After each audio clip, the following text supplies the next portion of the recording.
Muy bien, pues muy buenos días. Vamos a hacer la presentación de esta tercera semana de la inteligencia artificial, breve, porque vamos ya un poquito mal de tiempo y porque realmente la presentación es la mesa institucional que tiene lugar a las 10 y que además estamos muy agradecidos a los ponentes de esa mesa por su apoyo un año más a esta semana de la inteligencia artificial, que lo que pretende realmente es reunir a destacados especialistas en las distintas materias que, digamos, tienen más imbricación en la inteligencia artificial en lo que se refiere a derecho, tecnología, evidentemente, el ámbito empresarial, humanidades y también, por supuesto, la medicina. Aunque repitiésemos los mismos ponentes de medicina del Consejo Andaluz de Colegio de Médicos, que un año más también nos apoya con no solamente con su presencia, sino a nivel también organizativo, si repitiésemos los mismos ponentes, que nunca se da el caso, los mismos médicos, evidentemente en un año podrán imaginarse que todo lo que tiene que ver con la medicina y la inteligencia artificial cambia radicalmente. Pero no es así. También, en este caso, los médicos pues, nos traen un renovado abanico de adelantos, ¿no?, y de cosas que contarnos para el próximo miércoles. Hace 3 años tuve la ocasión de conocer a Luis Cordero, a quien le voy a ceder ahora la palabra, gustosamente, ya amigo, además. Y en aquella entrevista, que por lo demás era una entrevista que servía para presentarme, yo acababa de ser elegido como decano y mostraba mi interés por, digamos, acercarnos como facultad al mundo empresarial. En esa entrevista, que fue una entrevista absolutamente pues, fluida, natural, ya la primera vez que va un jurista, además un jurista de investigación, como es mi caso, a ese ámbito empresarial, no sabe muy bien qué palo tocar de cara a la relación con el mundo empresarial. Pero aquella primera entrevista fue una entrevista, como diría Ortega, auroral, ¿no? Porque en esa conversación inicial, dejados los trámites formales de presentación iniciales y demás, salió algo que es una gran relación de afinidad en la forma de ver también digamos, la sociedad, la universidad, la empresa, dada su condición de filósofo, ¿no? Se formó como filósofo y actualmente aplica esa filosofía al mundo de la empresa.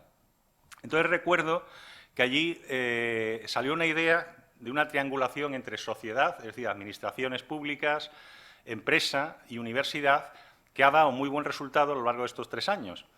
Si en el año 2023 la presentación de la Semana de la Inteligencia Artificial tenía, en primer lugar, evidentemente, una finalidad que era la de contribuir a esto que en el Reglamento de Inteligencia Artificial se dice como alfabetización digital, el artículo 4.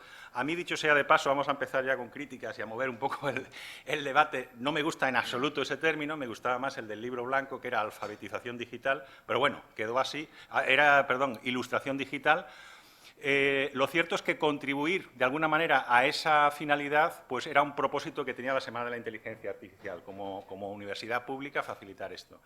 Pero, en segundo lugar, había un propósito que era el de convertir a la Facultad de Derecho, a la Universidad de Sevilla, bueno, pues un exponente en un centro de referencia en cuanto a investigación y formación en materia de inteligencia artificial jurídica. Por aquel entonces teníamos idea de hacer un máster de inteligencia artificial y ahí quiso la suerte también que en esa primera semana pues compartir mesa institucional tal que hoy, con Emilia Gómez, compañera del profesor Vincenzo Cardarelli, que al oír el término este de inteligencia artificial jurídico me dijo: oye, ¿y por qué no sumas a este posgrado la palabra ética y derecho de la inteligencia artificial? Y así fue, así fueron rodando las cosas, fuimos trabajando esos 3 ámbitos que se concentran aquí en Sevilla. Yo creo que tenemos esa suerte, digamos, materializada en algo que ya es real, es esa imbricación sociedad, empresa y universidad, que el año pasado dio una segunda semana de la inteligencia artificial, donde se puso de manifiesto la importancia que tenía, sobre todo tenía una visión muy publicista, ¿no?, y que dio origen, y recientemente estamos en este sentido también de enhorabuena, a la primera cátedra española de Derecho y Ética de la Inteligencia Artificial, cátedra de Derecho Público, cuyo director es el profesor Antonio José Sánchez Saiz, ¿no?, es cátedra Soltel, que también está presente en estas jornadas. La tercera semana de la inteligencia artificial arranca con un propósito que es el de mostrarles esa dinámica ya real, yo creo que exitosa, entre esos tres ámbitos, con un máster de Derecho y Ética de la Inteligencia Artificial que empezó a rodar ya el día 3 de octubre, que tiene 14 alumnos en Sevilla, 15 en Granada y 2 en la UNIA, es decir, es un máster que ya ha empezado muy bien, con una cátedra de Derecho y Ética de la Inteligencia Artificial y por último, evidentemente, con la tercera edición de la Semana de la Inteligencia Artificial, que cuenta con 15 mesas, 2 ponencias. Hoy tenemos la suerte de tener a Lorenzo Cotino entre nosotros, el gran especialista de hace ya mucho tiempo, muchos años, en Derecho Constitucional, Derechos Fundamentales, Inteligencia Artificial, y el último día una ponencia de clausura que será del profesor Gianfrancesco Zanetti. Además de eso, 15 mesas y este año con un elemento adicional más muy importante, que es que el jueves 30 estaremos en la Cámara de Comercio, precisamente para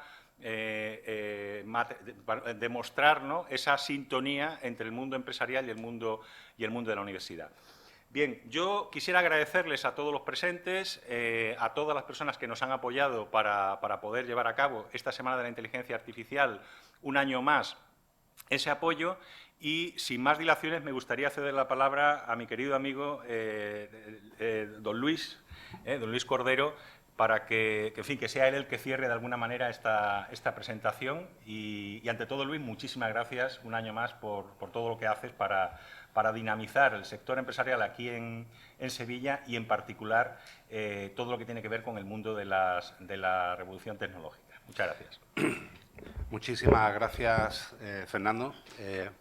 Bueno, buenos días, saludaros, y como no estamos en la apertura institucional, me salto todos los saludos protocolarios si nos importa, ¿vale? Porque creo que es más importante y os interesará mucho más el mensaje que puedan salir de estas palabras. A ver, como bien comentaba Fernando, cuando se acerca junto con Carlos a mantener una reunión en la cual nos conocimos, pues evidentemente, además de las afinidades personales que surgieron por la formación filosófica, es raro, y muchos de ustedes lo entenderán, es raro ver a un filósofo 100% dedicado al mundo de la empresa. Soy una rara avis, ¿vale?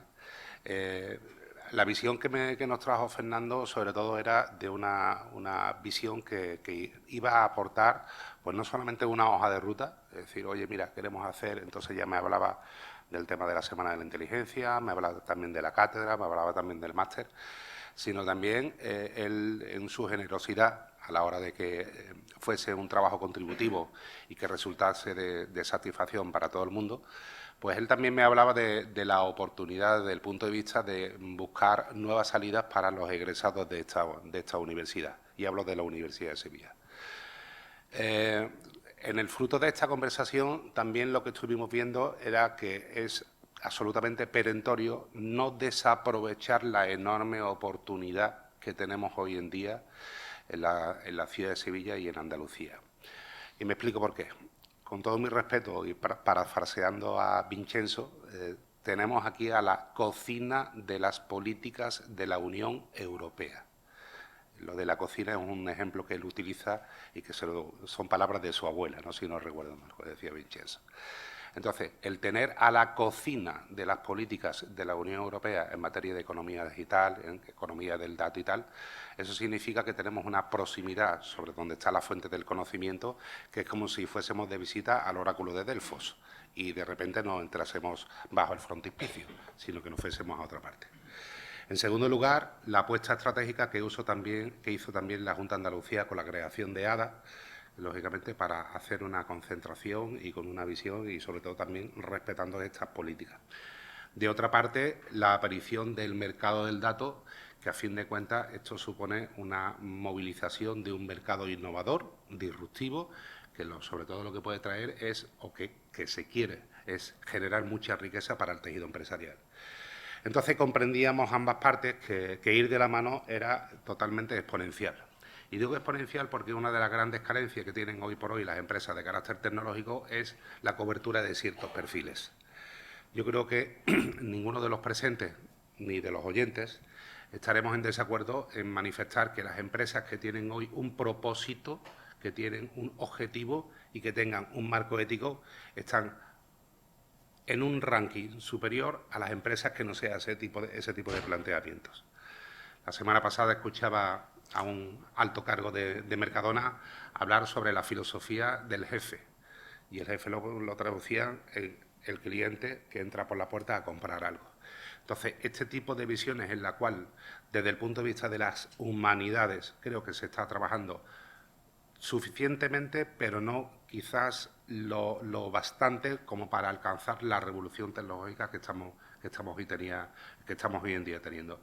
Pues esta visión de entrecruzar ética, derecho, tecnología, propiedad, al final iba a suponer también poder aportarle valor a las empresas del tejido empresarial, tener unos profesionales que, en definitiva, estuviesen más imbricados en la parte del tejido empresarial, alinearnos 100% con lo que son las políticas europeas y, por último, y quizás lo más importante, es meterle cierta capacidad de las personas que van a estar rigiendo los destinos de los algoritmos a través de las reflexiones de la propiedad, de la ética y del derecho. Son 3 años de 3 semanas. Efectivamente, este año, gracias a la generosidad de Fernando, él nos propuso que el jueves, que es el día dedicado al mundo de la empresa, pues que se realizaran vamos a hacerlo en la planta 18 de Torre Sevilla. Están todos ustedes invitados, aunque necesitamos que por favor, que se inscriban. Y lo que vamos a ir a pretender fundamentalmente con el planteamiento de esta jornada, en la mañana son contar casos de éxito del mundo empresarial, esa es la misma metodología de trabajo que hemos hecho en años anteriores, y por la tarde vamos a contar también con un contenido que va a hablar sobre el cruce de la neuroética en los desarrollos tecnológicos, ¿vale? Y por otra parte las conferencias magistrales que darán tanto el profesor Zanetti como el profesor Casadei como el profesor Pastor. Así que animándolos sobre todo a que nos usen dentro del marco de esta Semana de la Inteligencia Artificial, porque a fin de cuentas los que están ahí sentados y los que están escuchando son los que van a propiciar y a determinar el camino por el cual tenemos que ir. Estamos a su entera disposición pues para seguir ya trabajando en el plano de la 4ª semana, que si Dios quiere será en la última semana de octubre, como viene siendo tradición, del 2026. Así que muchísimas gracias. Buenos días. Muchas gracias. Bueno, pues sin más dilaciones, declaramos ya inaugurada la 3ª Semana de la Inteligencia Artificial. Vamos a hacer un pequeño receso para que los ponentes de la mesa institucional suban aquí al estrado y nosotros podamos escucharles. Adelante. Gracias.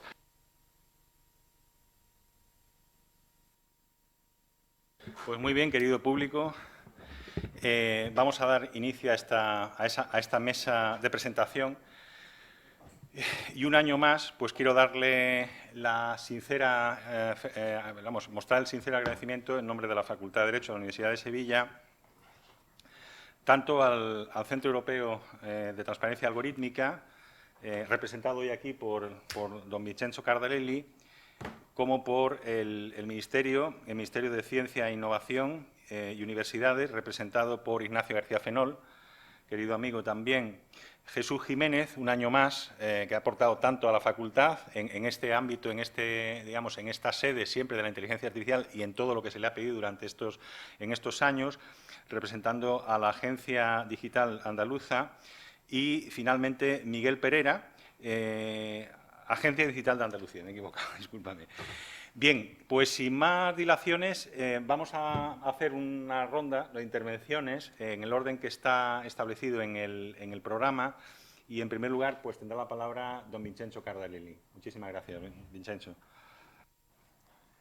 Muchas gracias, Fernando. Buenos días a todos. Es un gran placer y un honor estar con vosotros en esta ocasión. Enhorabuena, Fernando, por esta 3ª Semana de la IA, que ya se ha convertido en una cita ineludible del panorama nacional de la reflexión sobre la IA, sus impactos. Y es un placer estar con vosotros representando al Centro Común de Investigación de la Comisión Europea, que tiene una de sus sedes más importantes en Sevilla y del que os hablaré dentro de poco. En particular, es una muy buena ocasión para mí para compartir con vosotros algunas consideraciones sobre el desarrollo más reciente de la inteligencia artificial visto desde la perspectiva de Bruselas, de la Comisión, y sobre la respuesta política y regulatoria por cómo la vemos. Y me centraré sobre algunos aspectos que están conectados con la actividad de nuestro centro, y os señalaré algunos trabajos que hemos realizado recientemente que creo que pueden ser útiles para alimentar esta reflexión. Dos palabras, si me permitís, sobre la evolución del contexto respecto al año pasado y a lo que comentamos en esta semana el año pasado.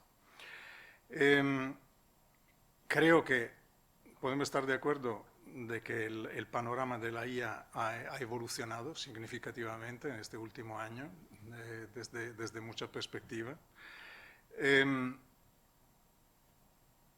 Y creo que se ha confirmado ya para todos el potencial disruptivo que se vislumbraba, pero que todavía no se había totalmente materializado. Un potencial disruptivo desde el punto de vista económico, pensemos en el crecimiento exponencial de las empresas que lideran el desarrollo de la IA, desde el punto de vista tecnológico, evidentemente, con un afianzamiento de la tecnología y una difusión progresiva y una transformación hacia unos agentes de inteligencia artificial que interactúan cada vez más con el mundo real y nuestra vida diaria. Desde el punto de vista social, con la adopción generalizada de la inteligencia artificial generativa por parte de todo el mundo, donde ya se ha convertido en un compañero que tenemos en el bolsillo todos, e incluso donde se ha incluso convertido en psicoterapeuta o amante, coach, con consecuencias a veces dramáticas. Pero quizás este es el elemento sobre el que es importante reflexionar en este contexto, el impacto desde el punto de vista del tablero geoeconómico y geoestratégico. Y si hasta la edición anterior del año pasado, de esta semana, la atención o la reflexión se podía centrar en una reflexión más técnico-jurídica sobre el reto que plantea la inteligencia artificial, quiero decir, un análisis de en qué medida el planteamiento europeo regulatorio nos parecía acertado, viable, coherente. Hoy es imprescindible acompañar este análisis con una visión más estratégica respecto al impacto del desarrollo de la inteligencia artificial en la distribución del poder en el mundo y sobre la soberanía tecnológica y la misma independencia de Europa en un contexto global.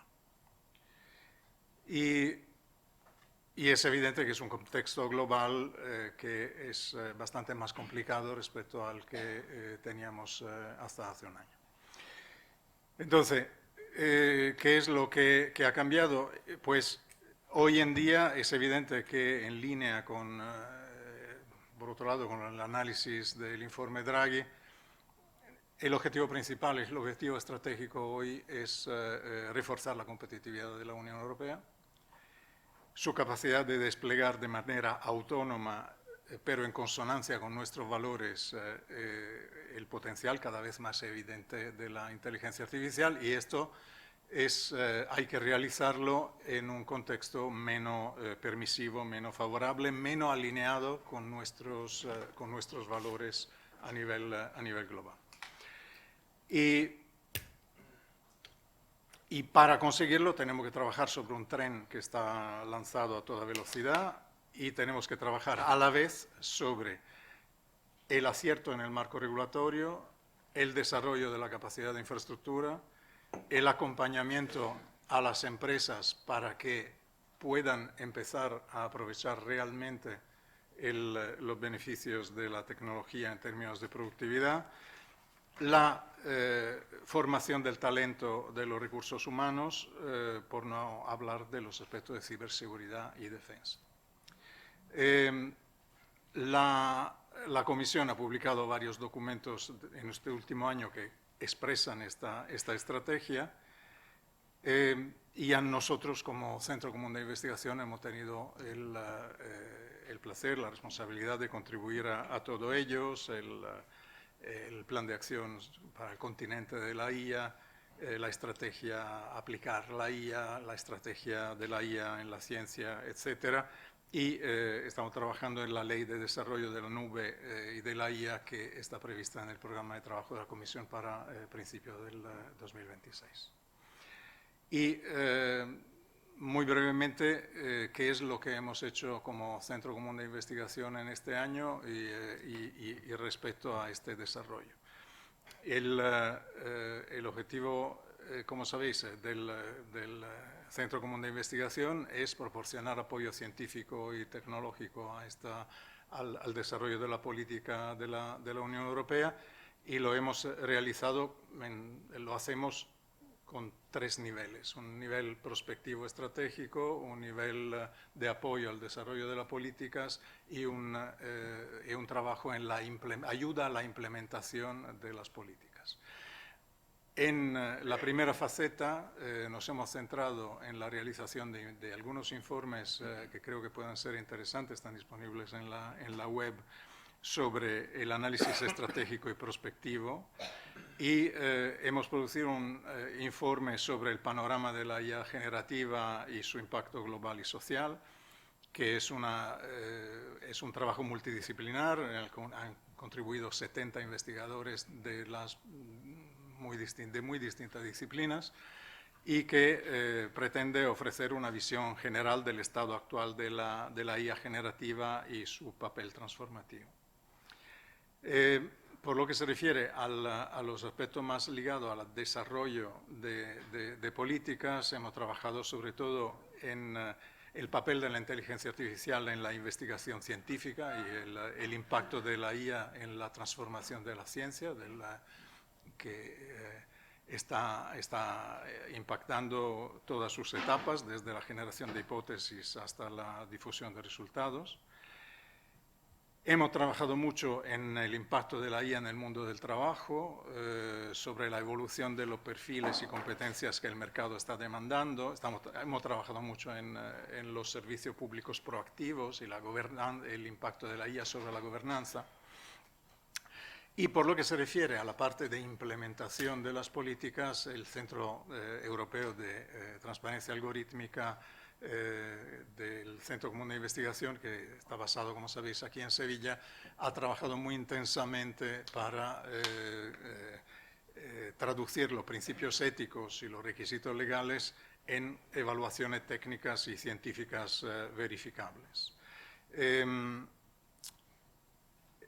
problema es que gran parte del trabajo del centro es confidencial, porque se trata de investigaciones sobre plataformas y motores de investigación de gran tamaño que se realizan en una fase previa a la apertura de una investigación formal, pero el ECAT ha trabajado muy intensamente llevando a cabo docenas de solicitudes formales de información a plataformas y contribuyendo a la mitigación de riesgos contra las plataformas más significativas. Actualmente hay 14 procedimientos de investigación abiertos y es de la semana pasada la noticia que quizás habréis visto de que la Comisión ha decidido pasar a una fase ulterior en el procedimiento contra Meta y TikTok, con relación al acceso de investigadores externos a los algoritmos y datos, al mecanismo para la notificación de contenidos ilícitos y medidas para permitir la impugnación eficaz de decisiones sobre moderación de contenido. ¿Qué quiere decir esto? Que lejos de limitarnos a enunciar principios, estamos determinados a proteger en la práctica los derechos que el legislador ha decidido otorgar a los ciudadanos europeos y es parte de nuestro cometido. Finalmente, en un contexto de competición global acelerada, hay una enorme conciencia al máximo nivel político en Europa de que el marco regulatorio tiene que dar seguridad, tiene que facilitar su cumplimiento y tiene que ser fit for purpose, adecuado a su cometido.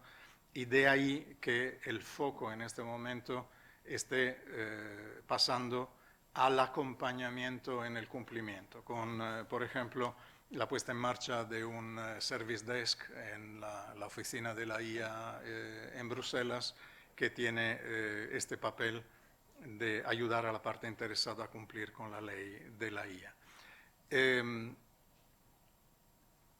Finalmente, concluiría diciendo el mensaje fundamental es hemos creado un cauce regulatorio, tenemos que ahora centrarnos en hacerlo funcionar y en paralelo el objetivo principal en Europa en este momento es defender nuestra capacidad real, efectiva de afirmar nuestros principios, nuestros valores en un contexto en el que ya no podemos contar con una cierta uniformidad de visión respecto a las prioridades y a la gestión de los riesgos relacionados con la inteligencia artificial. Y no podemos contar con cadenas de suministros totalmente libres. Necesitamos, entonces, para que nuestra autonomía regulatoria sea efectiva, que el sistema económico, industrial y tecnológico europeo acompañe en este momento este objetivo de autonomía. Muchas gracias.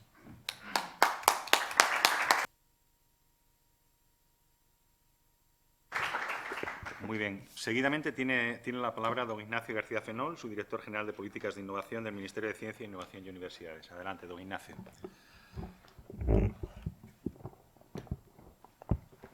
Digo yo que se me escuchará bien. Sí. Sí. Bueno, buenos días a todos y a todas. Muchísimas gracias, Fernando, por invitarme a participar en esta tercera semana de la inteligencia artificial en Sevilla, en mi casa, donde estudié, en mi universidad. La verdad que es un placer siempre volver a casa y ver que se están haciendo cosas tan importantes, ¿no? Tan interesantes y tan alineadas con todo lo que está pasando en el mundo. También me hace mucha ilusión este programa de colaboración que tenéis con la Universidad de Granada, mi otra casa, y así que nada, estoy encantado de estar aquí. Es muy difícil hablar después de Vincenzo porque prácticamente me ha pisado todo lo que tenía pensado tratar. Ayer estuve, bueno, yo ya empiezo a utilizar, para mi trabajo, empiezo a utilizar las herramientas de inteligencia artificial, porque es verdad que te dan una ayuda muy importante, ¿no? Pero siempre cuando revisas lo que produce la herramienta, uno lo lee y dice, pues está muy bien formado, está muy bien documentado, tiene las referencias exactas, las puedes consultar, pero siempre le falta algo que no te lo puede dar la inteligencia artificial por ahora, y yo creo que difícilmente en el futuro, que es el alma de lo que tú quieres imprimir en tus palabras, ¿no? De lo que tú quieres transmitir, la esencia de los valores, ¿no? Y esto me parece interesante, ¿no? Porque lo otro quizás me asustaría, ¿no? Me parece bien que produzca una serie de resultados que son interesantes, que sirven como una herramienta de trabajo, pero a los que le falta el alma del discurso, ¿no? Y esto es algo que siempre tranquiliza. Y yendo hacia Atocha, hacia la estación de Atocha en Madrid ayer para venir aquí a Sevilla, me recogió un taxista y estuvimos conversando, me estuvo preguntando que de dónde iba. Y le dije que venía a Sevilla a intervenir en la Semana de la Inteligencia Artificial. Y me dijo, bueno, la inteligencia artificial es lo que nos va a quitar el trabajo a todos, ¿no? Nos va a dejar sin trabajo a todos. Y fue como un impacto muy interesante porque da buena cuenta de hasta qué punto la inteligencia artificial está impactando directamente en la sociedad, ¿no? Y hay preocupaciones, yo creo que legítimas, hay preocupaciones serias de cómo va a impactar esto en el mercado de trabajo, en las profesiones que hoy conocemos y que muy probablemente dentro de unos años pues sean profesiones totalmente distintas. Y es un debate que tenemos que afrontar, ¿no? Y que tenemos que afrontar desde distintos puntos de vista. Claro, yo le decía a él, bueno, es verdad que habrá trabajos que desaparezcan, ¿no? Trabajos que hoy por hoy son trabajos muy penosos, que son recurrentes, que son actividades automáticas con implicaciones físicas y psíquicas bastante penosas, que pueden ser sustituidos por la inteligencia artificial. Yo creo que esto es una cosa buena, ¿no? Siempre que se busque una solución para que haya una transición justa, como se habla en el caso de la transición verde, bueno, pues una transición justa en el impacto de la inteligencia artificial en el mercado de trabajo, ¿no? Y luego yo creo que también la gente está muy concernida con todo lo que tiene que ver con el impacto de la inteligencia artificial en la democracia en general, ¿no?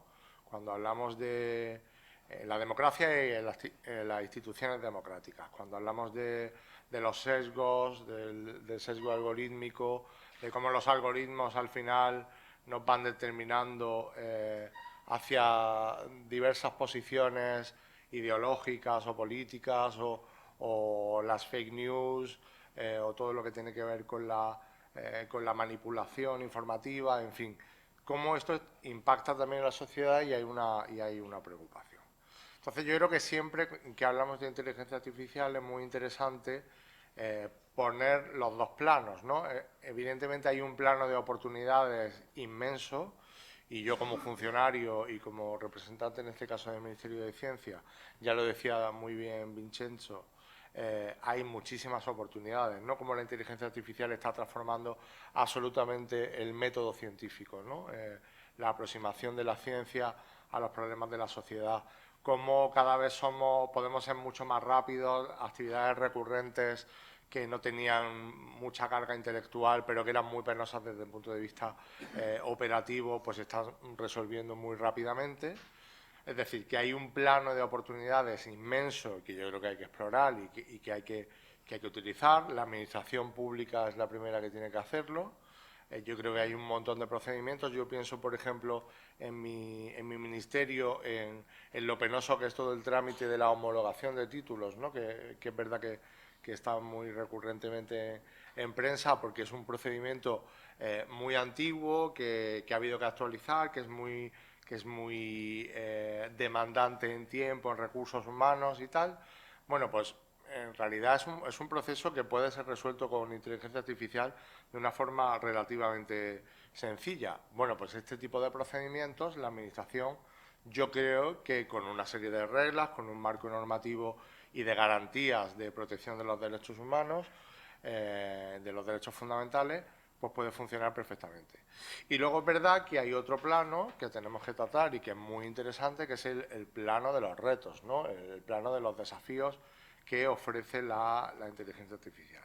Aquí sí que es verdad que hay una serie de cuestiones que no podemos saltar por alto, ¿no? O sea, yo creo que todo lo que tiene que ver con la desigualdad, con los sesgos algorítmicos, con la falta de transparencia. Está muy bien que Sevilla esté este centro de transparencia algorítmica porque esto es fundamental, ¿no? O sea, no podemos dejar que la inteligencia artificial lo ocupe todo como lo está ocupando sin que haya un marco de garantías que nos proteja frente a intereses económicos, frente a intereses de todo tipo que finalmente no tienen eso en cuenta y que yo creo que con una buena regulación y en este caso la Unión Europea está a la vanguardia, yo creo, de esta regulación, pues tenemos que sentirnos seguros, ¿no? Porque si no difícilmente esto se compaginará de una forma adecuada, ¿no? al final la tecnología avanza muy rápidamente y sin un marco de protección para las personas, esto es muy difícil de casar, ¿no?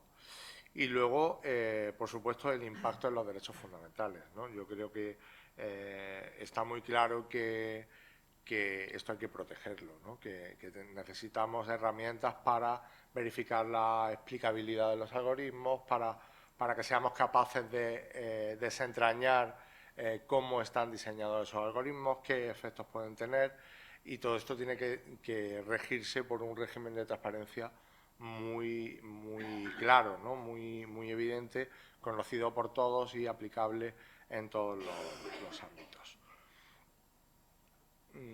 La desinformación es un problema. Yo creo que lo estamos viendo, ¿no? Pasó durante el COVID con todo lo que tenía que ver con las vacunas, pasa ahora con muchísimas cosas, con el cambio climático, con la protección de los derechos fundamentales, con la situación de inestabilidad política que hay en el mundo.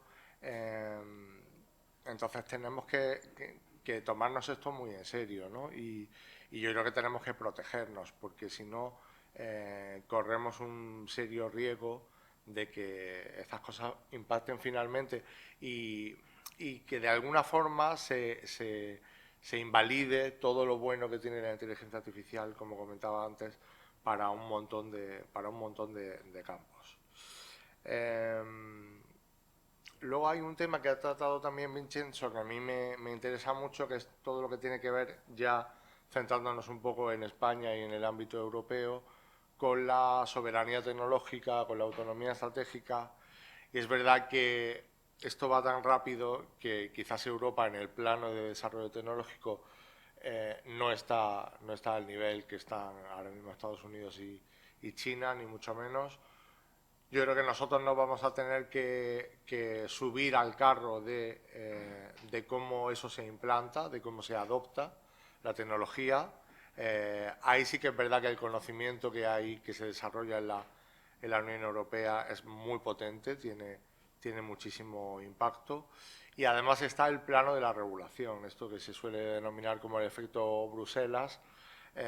Bueno, al final nadie va a renunciar a un mercado de 500 millones de ciudadanos, más o menos, que con un poder adquisitivo ciertamente por encima de la media mundial, y por tanto el efecto Bruselas va a estar ahí. Pero yo creo que deberíamos ir un poco más allá de sentirnos orgullosos, que yo creo que está muy bien, de la regulación que tenemos, del AI Act que se ha desarrollado y que se está poniendo en marcha, pero tenemos que dar un paso más allá. Yo creo que necesitamos una concertación, como dice el informe Draghi, como dice el informe Letta, como también apunta el informe de Hitor.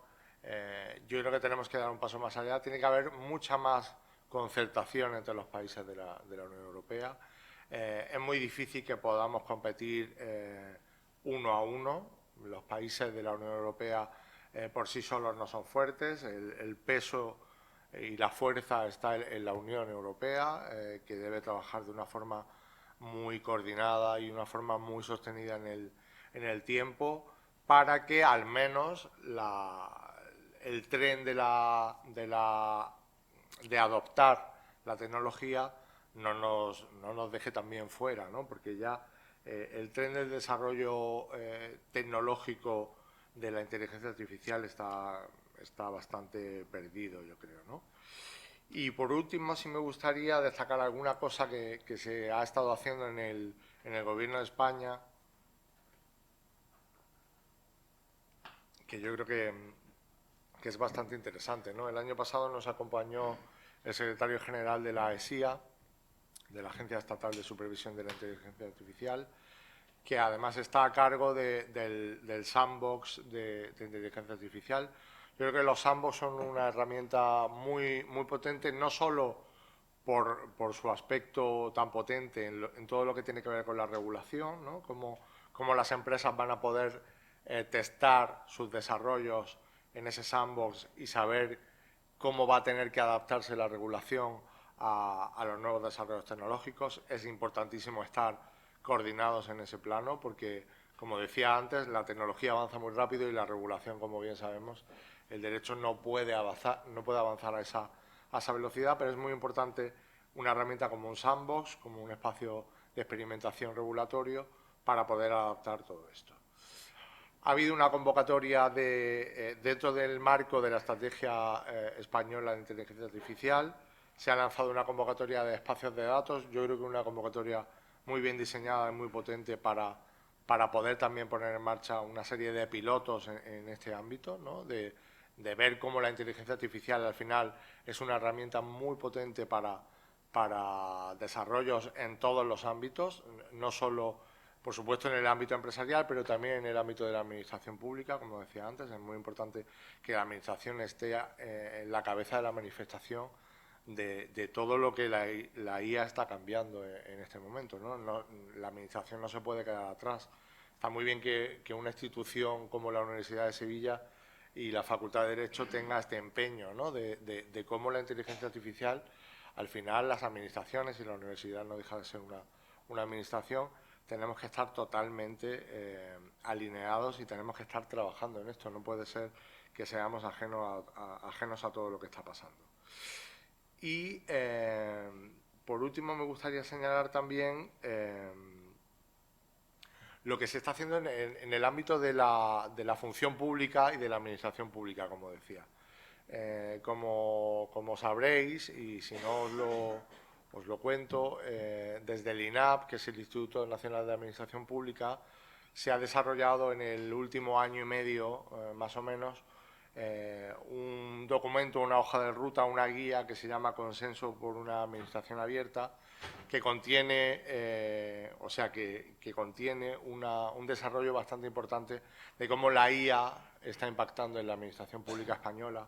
Este documento, esta hoja de ruta, se ha desarrollado con todas las partes interesadas de la Administración Pública en España, con empresas, por supuesto con todos los organismos, con los funcionarios, con los sindicatos, con las organizaciones empresariales, para ver cómo diversos ámbitos, y entre ellos la inteligencia artificial, está impactando en la Administración Pública española. Yo creo que es un documento muy interesante, os recomiendo que lo ojeéis, que le echéis un vistazo, porque ahí se da buena cuenta de cómo la Administración va a tener que adaptarse, cómo la Administración va a tener que incorporar estas herramientas y cómo estas herramientas van a poder acelerar una serie de procesos que, como decía antes, son muy penosos y no tiene mucho sentido dedicar recursos a ellos porque se pueden automatizar perfectamente. Y también cómo va a ayudar a los funcionarios y a los empleados públicos a trabajar de otra forma, ¿no? Y también, y esto es lo más importante de todo, a cómo la ciudadanía puede verse involucrada en todos los procesos de transformación de la administración pública, ¿no? Siempre ha sido un poco... vivimos todavía de alguna forma en ese despotismo ilustrado de para el pueblo pero sin el pueblo, ¿no? Yo creo que la inteligencia artificial esto lo cambia radicalmente, ¿no? Y es muchísimo más fácil ahora llegar al ciudadano, involucrar al ciudadano en todos los procesos de transformación y que formen parte de los procesos decisorios, ¿no? Yo creo que esto es fundamental y la IA es una tecnología emergente que nos lo permite. Y nada más, por mi parte.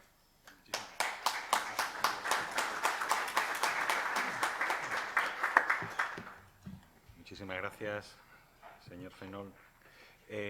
A continuación tiene la palabra don Jesús Jiménez, presidente del Consejo de Transparencia y Protección de Datos de Andalucía.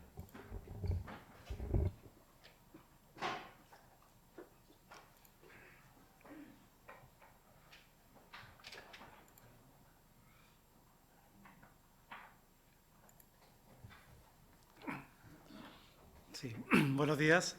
Gracias, Fernando, por la amable invitación a participar y, sobre todo, a aprender y a escuchar, ¿no? Y entrando en materia, claramente todos tenemos claro lo que significa la IA en la acción pública, ¿no? El poder de transformación que tiene para la acción pública de todos los puntos de vista, ya sea la acción administrativa pura, administración general, decisiones regladas, automatizadas, discrecionales, etcétera. También en la prestación de los servicios públicos. pero no olvidemos que la Administración tiene una gran capacidad de procesar grandes volúmenes de datos. Eso se une a la complejidad técnica y a la opacidad inherente a estos sistemas, a estos algoritmos, y por tanto hablamos de una tecnología que tiene o puede llegar a tener mucho impacto social. En el sector público, obviamente, este impacto se amplifica porque la relación del ciudadano o la ciudadana con la Administración pública no es voluntaria, la impone la ley. El ciudadano, la persona no puede cambiar de proveedor. Por tanto, ¿qué nos preocupa como Consejo de Transparencia y Protección de Datos? Precisamente evitar que esta acción pública haciendo uso de inteligencia artificial se convierta o genere espacios físicos o digitales de vigilancia masiva de las personas, el uso indiscriminado o sin base legítima de los datos personales y, por tanto, la toma de decisiones automatizadas sin las debidas garantías. ¿Cuál es nuestra inquietud, por tanto, nuestro objetivo? En primer lugar, garantizar el pleno respeto de los derechos de ciudadanía en su relación con las administraciones públicas. Por otro lado, establecer un marco de seguridad jurídica cierto que permita a los operadores públicos y privados innovar. Y, por último, generar confianza en la ciudadanía. Es cierto que en este marco de certeza tiene especial importancia el Reglamento de Inteligencia Artificial. Tiene un enfoque, obviamente, basado en riesgo de los sistemas según el potencial impacto en los derechos fundamentales, la seguridad y la salud. Sin embargo, desde mayo de 2025 se han generado ciertas dudas sobre sus contenidos. Se habla de aplazar, de suavizar diversas obligaciones del reglamento, sobre todo en relación a los modelos de inteligencia artificial de propósito general. En este debate tiene especial importancia las normas armonizadas, la elección de las autoridades competentes y, sobre todo, la necesidad de garantizar la competitividad europea. Lo que sí es cierto, en nuestro punto de partida, es que cualquiera que sea el marco de aplicación del reglamento de inteligencia artificial, hay ya un espacio cierto, un marco normativo cierto, que es el Reglamento General de Protección de Datos. Es cierto que el Reglamento de Inteligencia Artificial contiene previsiones que se aplican sin perjuicio del Reglamento de Protección de Datos. También hay normas que son ley especial, sobre todo en relación con fines de policía. También supuestos en los que se confieran bases jurídicas específicas de tratamiento, habla bien para solucionar sesgos o relativos a los espacios de control de pruebas. Y también hay muchas normas que coadyuvan en la aplicación del Reglamento General de Protección de Datos. A partir de ahí, y bajándonos al terreno, el Consejo incluyó en su plan de inspección del año 2023-25 una línea 2 específica que, en resumen, nos permitía iniciar una supervisión de la inteligencia artificial en el sector público. Se trataba de verificar el cumplimiento de las normas esenciales de responsabilidad proactiva de las administraciones públicas.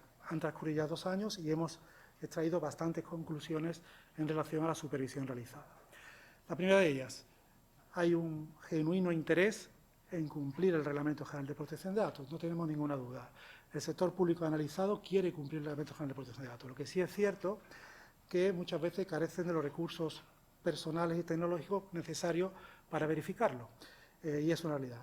No ocurre así en la Administración de la Junta de Andalucía, hay voluntad y hay recursos, pero es mucho más débil este cumplimiento en los ayuntamientos, sobre todo en los pequeños ayuntamientos. Hay una necesidad de mejorar el análisis de riesgos y la evaluación de impacto de protección de datos. Se requiere mayor rigor en el análisis de la necesidad y proporcionalidad de los tratamientos, mayor rigor en la identificación de las bases legítimas frente a la Administración pública o ante la Administración pública, el consentimiento residual, el interés legítimo no rige. También se observa una dependencia excesiva de los proveedores tecnológicos, grandes empresas tecnológicas. Eso supone para el sector público dificultades de supervisión, sobre todo en el supuesto de transferencia internacional de datos. Hay una inadecuada percepción de la anonimización, bien porque no se ha analizado exhaustivamente la posibilidad de reidentificación, que es un riesgo cierto en los sistemas de inteligencia artificial, y por otro lado se considera que la anonimización no está sujeta al Reglamento General de Protección de Datos, sino sí que es un tratamiento y por tanto sujeto al mismo con sus riesgos específicos. No siempre participa el delegado de protección de datos, lo cual es una carencia. Hay déficit de transparencia en nuestros sistemas, muchas veces por la opacidad inherente y otras veces porque no se confía en el conocimiento y en la percepción del ciudadano o la ciudadana. Es decir, quizá deberíamos avanzar un poco no solo en la formación de equipos interdisciplinares en la administración pública, sino también en la alfabetización de la ciudadanía. Más concreto, los registros de actividad de tratamiento de las entidades del sector público está sujeto a publicidad activa, norma de transparencia pública, y hay bastante deficiencia. No vale la publicidad inherente a la contratación del sector público. A partir de aquí, decidimos desde el Consejo, a través del área de protección de datos, aportar un granito de arena. Estamos sobre el terreno y queríamos realmente bajar el balón. Por tanto, empezamos a trabajar en una metodología de supervisión de la inteligencia artificial del sector público y, a su vez, o en paralelo, el desarrollo de la herramienta adecuada.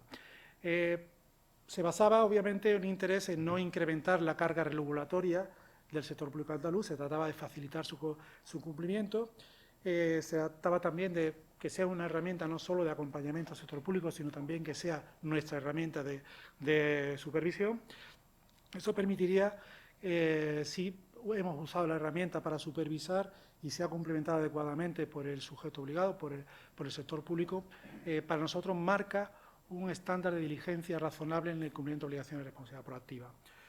Por otro lado, y por ello, realmente lo que hace es generar un espacio de seguridad jurídica en el desarrollo de sistemas en el sector público andaluz.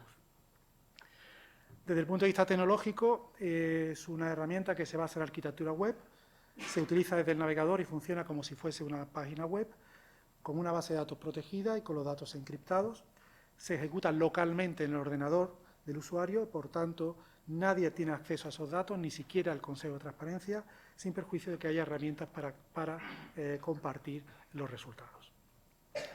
¿En qué se basa esta metodología? Estas serían sus principales características, aúna las mejores prácticas ya existentes con la experiencia que tenemos en la supervisión de estos sistemas. Se adapta a los distintos escenarios de construcción, estamos hablando no solo del ciclo de vida, sino también precisamente de la cadena de suministro. Es decir, estamos hablando de distintos tipos de adquisiciones por parte de la Administración Pública. Se adapta no solo al Reglamento General de Protección de Datos, sino también pretende coordinarse adecuadamente con el Reglamento de Inteligencia Artificial, las normas de derecho público aplicables a los procedimientos administrativos y también a la contratación pública. Es una herramienta que modula el esfuerzo en función de la complejidad y del impacto del sistema, de manera que no se exige la misma carga de trabajo para cumplimentarla a todos los sistemas. Es un marco, como he dicho, de responsabilidad proactiva demostrable. Se basa en una estructura de fases acorde con el ciclo de vida del sistema de inteligencia artificial. Contiene, a su vez, y genera la evaluación de impacto de protección de datos, simplificando, por tanto, el trabajo del sujeto obligado.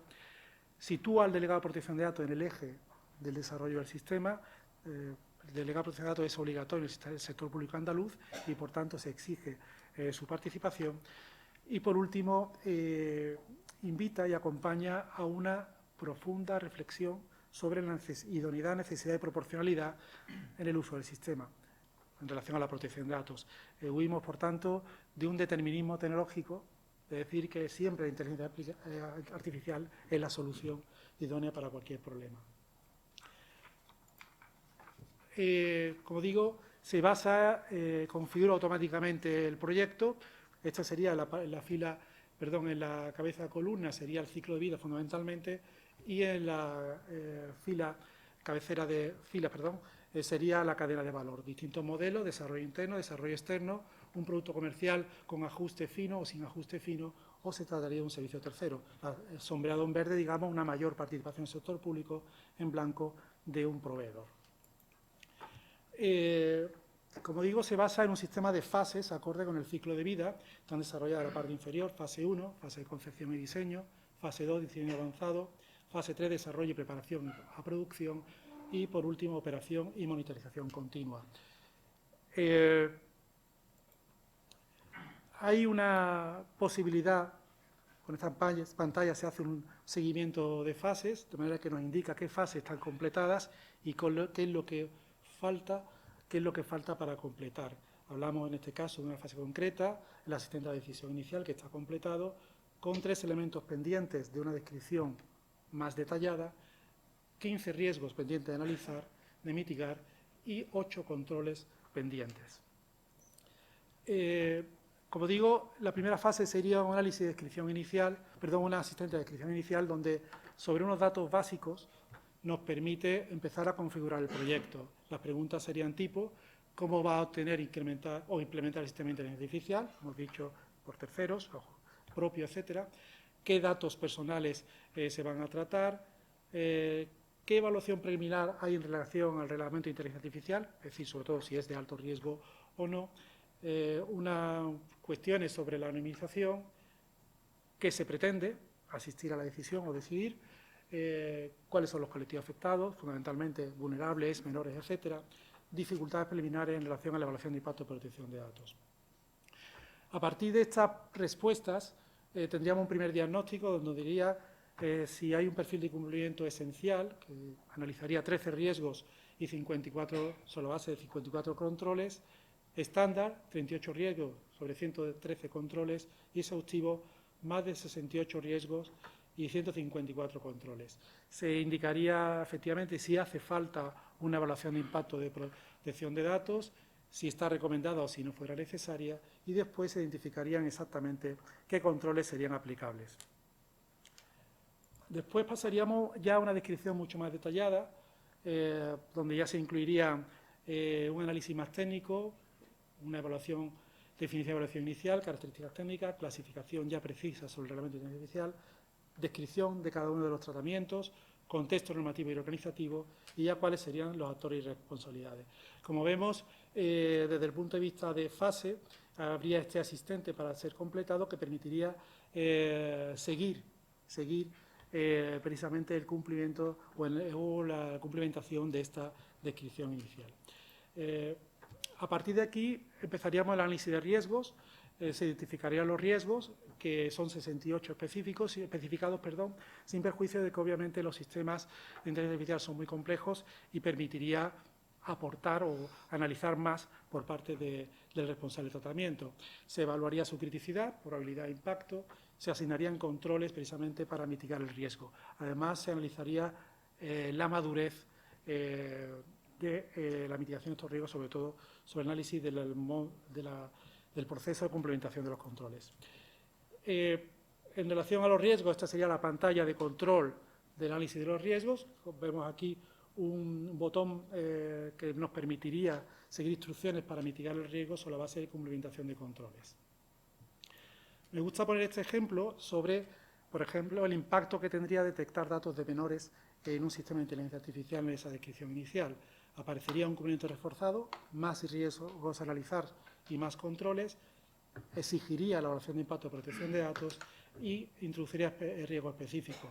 Como riesgo específico podría ser la presencia de personal no capacitado tanto en sistemas de inteligencia artificial como en protección de menores, la reducción de autonomía de los menores, es decir, impacto negativo en su capacidad de autodeterminación y desarrollo, efectos psicológicos, generación de estrés, ansiedad o efectos negativos por monitorización o manipulación de comportamiento, explotación de vulnerabilidades específicas de menores. Pasaríamos a los controles, que son 8 grupos de controles que están descritos ahí agrupados: justificación, diseño, anonimización, obtención de datos, desarrollo y entrenamiento, proveedores, etcétera. Tendría su pantalla de seguimiento con una ayuda contextual para determinar el modelo de madurez. Está implementado, es básico, gestionado, optimizado.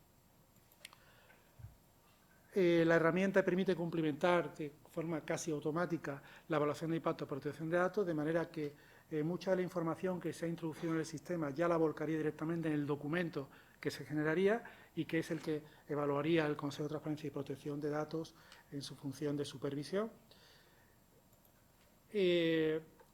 También hemos trabajado en la integración de esta metodología y de la herramienta en el proceso de adquisición, es decir, pretendemos integrar el seguimiento o la supervisión del sistema de inteligencia artificial por el responsable con su proceso o el ciclo de vida, por así decirlo, de la contratación, la elaboración del pliego, el proceso de adjudicación, el seguimiento de ejecución y la recepción del contrato, considerando críticos o instrumentos contractuales como los criterios de solvencia técnica, los criterios de adjudicación, las prescripciones técnicas, condiciones de encargo de ejecución y las condiciones, y las obligaciones contractuales.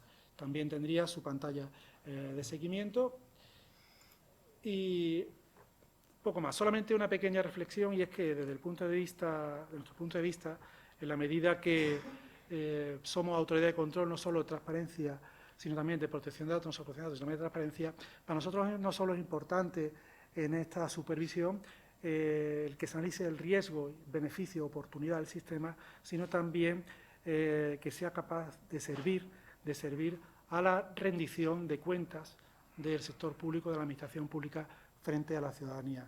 Esta herramienta también está enfocada en ese sentido. Poco más y muchas gracias.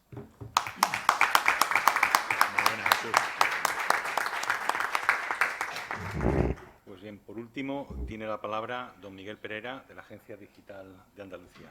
Gracias. Manuel. Lo primero, agradecemos a la organización que haya contado con la Agencia Digital de Andalucía en este foro. Ya participamos también el año pasado, si no recuerdo mal, ¿no? Entonces, me van a permitir empezar con dos apuntes personales, ¿vale? Yo soy tecnólogo, yo he licenciado en informática, la antigua titulación, quizás eso me diferencie, ¿no?, de mis compañeros de mesa o de la mayor parte del público. La primera va a ser una mínima reflexión sobre la relación en la formación del personal tecnólogo respecto de conocimientos básicos del mundo de derecho. ¿Vale? Es decir, porque es cierto que los tecnólogos acabamos participando en todo tipo de proyectos, cada vez más, con una relación fundamental en el mundo del derecho. Yo, en el antiguo primer plan de estudio de esta universidad donde yo estudié, había una asignatura que se llamaba Derecho de la Informática, que impartía don Antonio Enrique Pérez Luño, al que nunca tuve la oportunidad de darle las gracias porque fue una magnífica asignatura, donde yo era el único prácticamente que le gustaba. El resto de los compañeros era una asignatura que no era, pero bueno, la verdad que es que se aprendió muchísimo. ¿Qué pasó? Cambió el plan de estudio y se la ventilaron.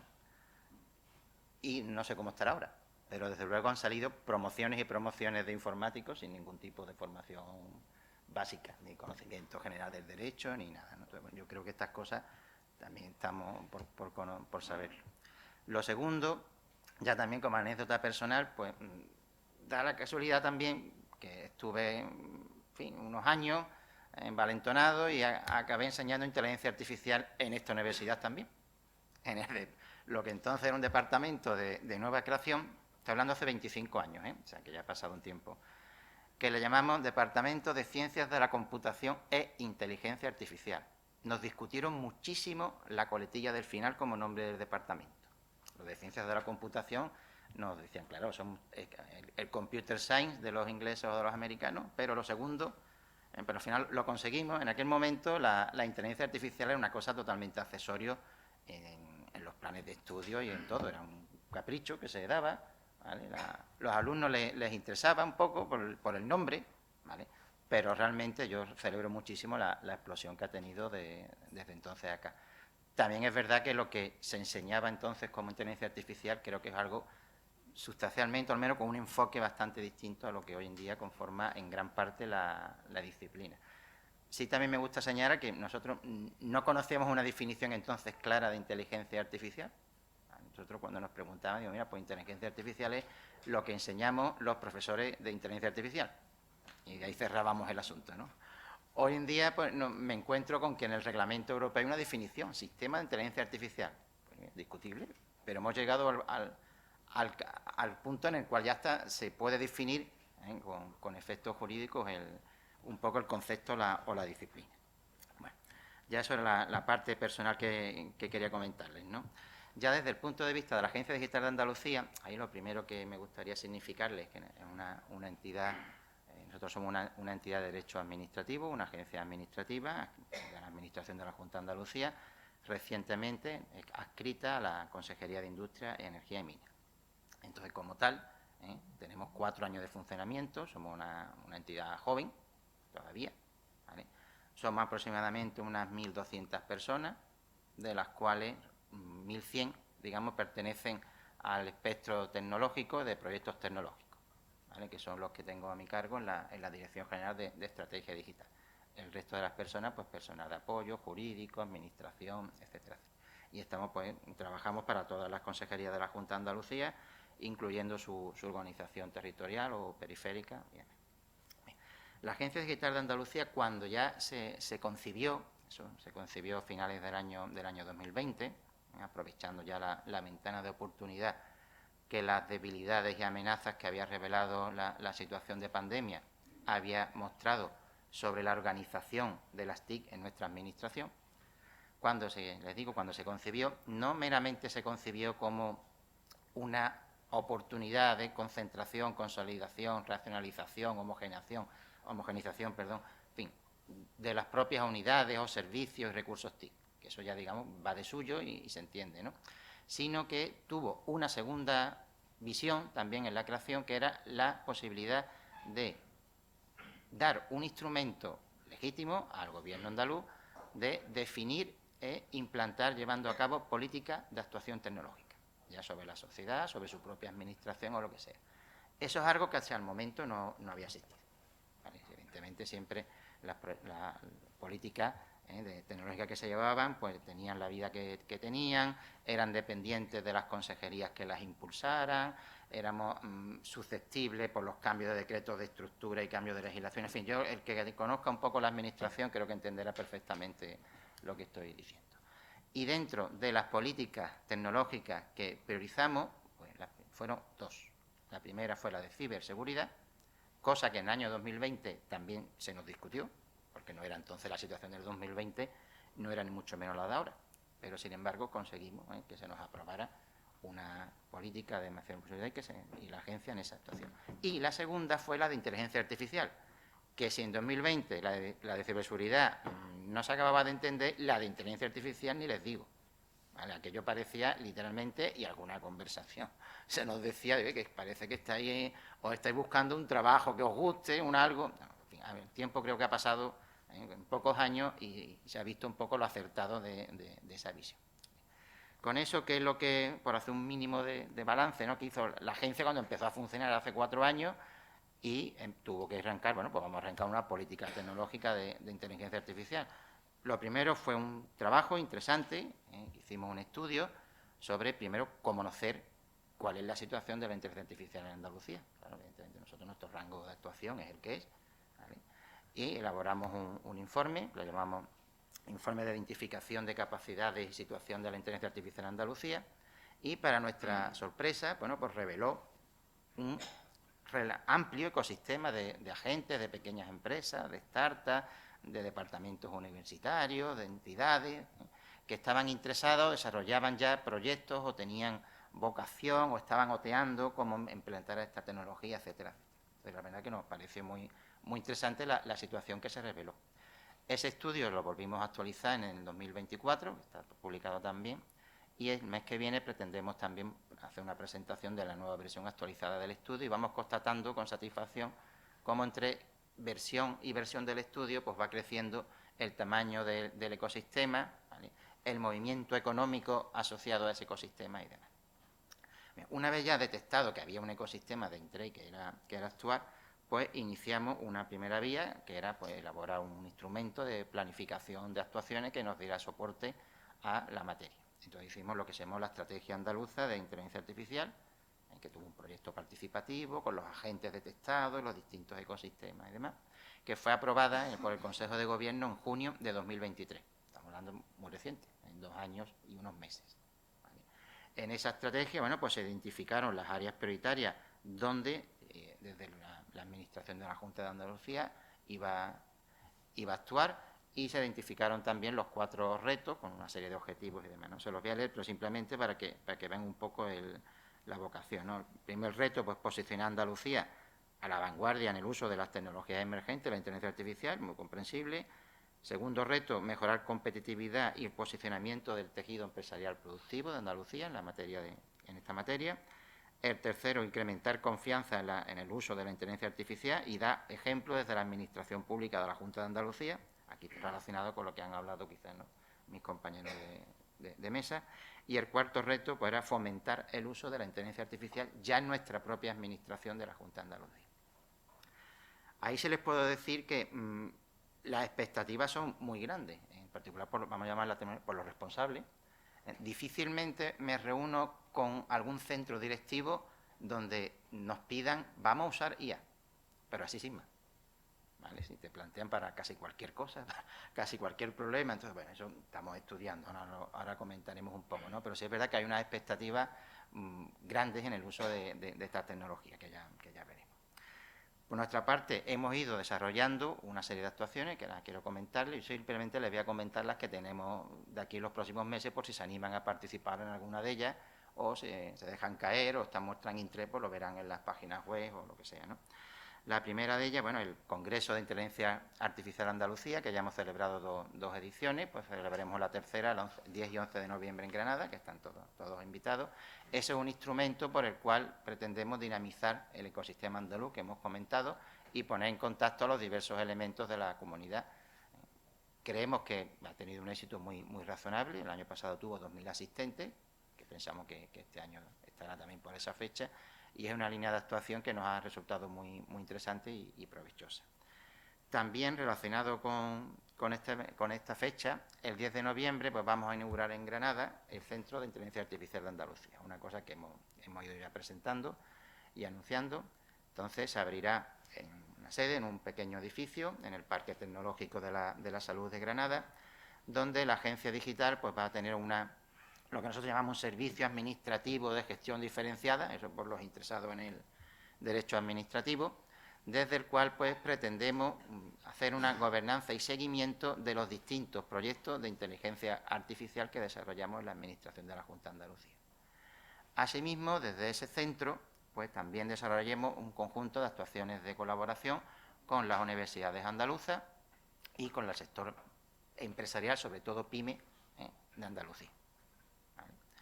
Empezaremos, ya os comento, con la supervisión y gobernanza de los proyectos que ahora mismo tenemos de inteligencia artificial detectados.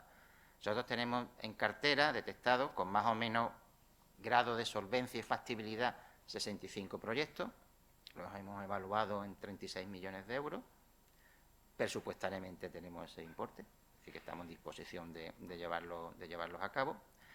Como el número de personal funcionario que tenemos también, bueno, tenemos un conjunto de personas, pero lo vamos a complementar con un equipo externo que acabamos de adjudicar un contrato de oficina de seguimiento y gobernanza de proyectos de inteligencia artificial que se está firmando estos días, que, en fin, casi 1 millón de euros, ¿no? Entonces, os digo por hablar un poco también porque quiero que conozcan un poco este tipo de iniciativas, cómo se aterrizan en una administración de cierto calado.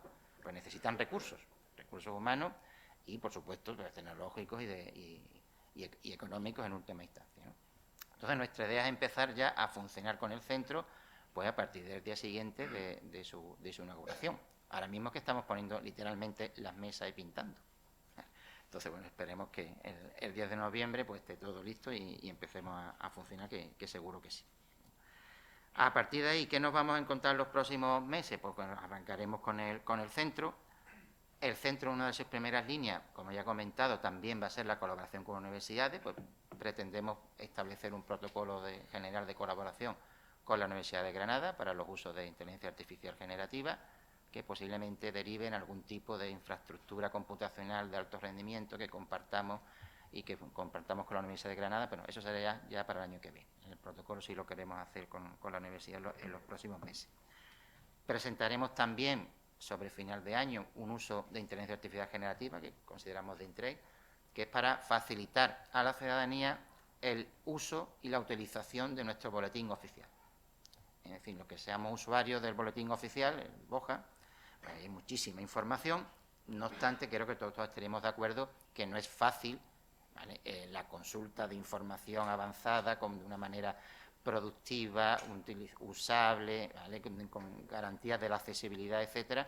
En este tipo de instrumentos jurídicos de publicidad no es fácil.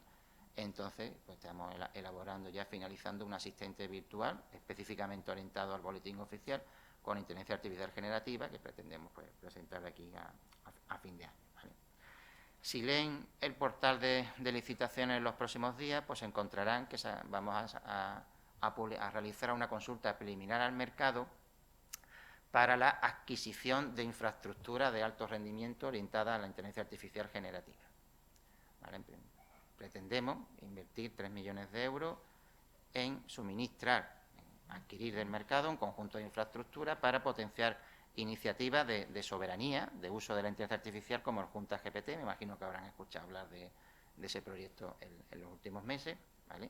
Y para ello pues nos vamos a valer de una consulta preliminar al mercado, que ya digo que debe de salir esta misma semana. Y ya por los próximos meses ejecutaremos esa inversión.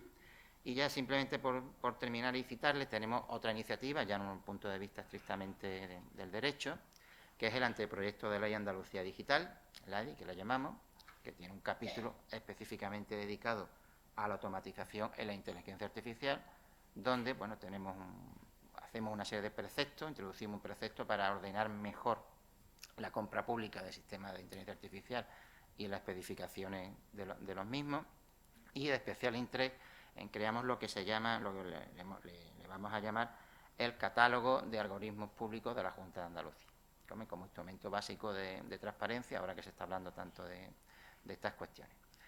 Esto también se complementa, y no lo quiero dejar de citar, con otro proyecto muy relacionado con la inteligencia artificial, no exactamente igual que lo que llamamos la unidad de automatización inteligente. Eso es una unidad también específica de la Agencia Digital, que arrancamos en 2022, al poco de entrar en funcionamiento, y que la dedicamos a lo que son los proyectos de tecnología de robotización, automatización de procesos, reconocimiento óptico de caracteres avanzados, tratamiento inteligente de documentos, etcétera, etcétera, etcétera.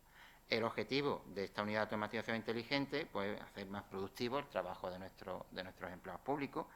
Hasta el momento, bueno, pues es una unidad que se ha aplicado en 83 procesos administrativos de la Administración, ha tratado más de 3 millones de expedientes, 4,4 millones de documentos administrativos, y hemos hecho una estimación de que ha ahorrado a lo que es el personal empleado público de la Junta de Andalucía unas 780.000 horas de trabajo. Nosotros vamos a seguir apostando por esta unidad de automatización inteligente, y si consultan también la plataforma de licitación, pues verán que ahora mismo pues, en licitación la continuidad de los servicios de apoyo a esa unidad por un valor de 11,5 millones de euros, ¿no? Entonces, ya termino. Simplemente quiere darle un poco el mensaje que la Agencia Digital de Andalucía fue concebida para desarrollar, entre otras cosas, una política tecnológica de inteligencia artificial del Gobierno andaluz, por una parte dirigida internamente, donde hay instrumentos como el Centro de Inteligencia Artificial que les he comentado, la Unidad de Automatización Inteligente; por otra parte, hacia la sociedad andaluza, la universidad y las empresas, donde hay instrumentos como la estrategia que también les he comentado, el Congreso de Inteligencia Artificial, el protocolo que haremos con universidades, etc. Todo ello, bueno, pues ya llegamos un poco al fin de legislatura, tenemos renovada brío para la siguiente y propondremos una serie también de actuaciones, pero la verdad que personalmente creo que estamos satisfechos de lo que hemos conseguido realmente, insisto, en solo 4 años, y partiendo, bueno, de que lo hemos construido todo pues, desde cero. ¿Vale? No hemos reutilizado nada, ni nos encontramos nada sobre cuál a partir de lo cual trabajar. Yo podría seguir hablando muchísimo más tiempo y de mis ideas personales sobre estas materias, pero creo que no va a ser lo mejor, y que ahora está a su disposición por si a lo largo de la mesa planteen alguna cuestión.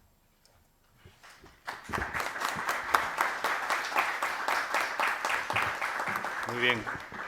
Vamos a iniciar ahora un momento de debate con los ponentes, o de preguntas que quieran los asistentes realizar al hilo de las interesantes ponencias que hemos escuchado. Así que a partir de ahora tienen ustedes la palabra, pueden solicitarla alzando la mano y nosotros les iremos cediendo el uso de la palabra. ¿Se anima alguien a romper el hielo? ¿Nadie? Bueno, allí señor Nisio.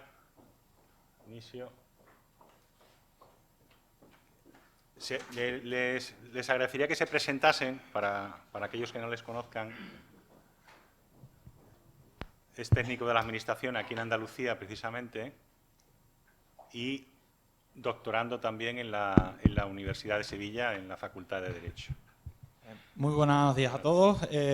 como bien ha presentado Fernando, soy Jairo Antonio Isa Ávila. Coordino en este caso en el Servicio Andaluz de Empleo, entre otros proyectos, el proyecto de cita previa, que precisamente ahora estamos diseñando un algoritmo nuevo, a la que ha comentado uno de los ponentes. Y básicamente mi pregunta iría en torno al tema de lo que serían las redes neuronales y va enfocando un poco más al ámbito de lo que sería la regulación, que considero que podría ser una de las piezas clave de un futuro, ¿no? Y a ver qué opina la mesa respecto a ello, ¿no? Mi pregunta es si sería jurídicamente viable que la Unión Europea abordase una regulación de la arquitectura de redes neuronales basándonos en un marco normativo en la trazabilidad de metadatos y el uso de sistemas de registro distribuidos. ¿Con qué fin?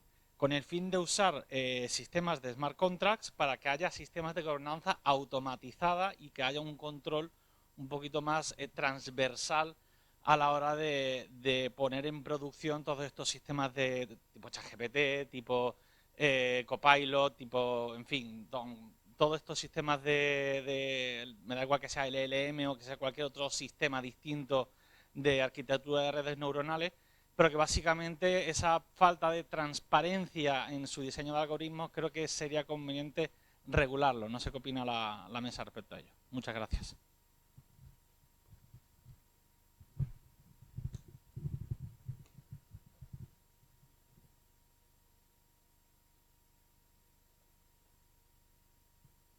Yo me lanzo. Sí, no, me lanzo. No soy técnico, soy jurídico puro además, pero en definitiva lo que se refiere a trazabilidad, explicabilidad, que sea a través de técnicas de registro distribuido, yo siempre pienso que esto es una obligación de resultado. Es decir, el resultado para no hablo obviamente no hablo de los operadores considerando la inteligencia artificial como producto, sino el ciudadano, el interesado, afectado en lo que se corresponde a sus derechos fundamentales, por así decirlo.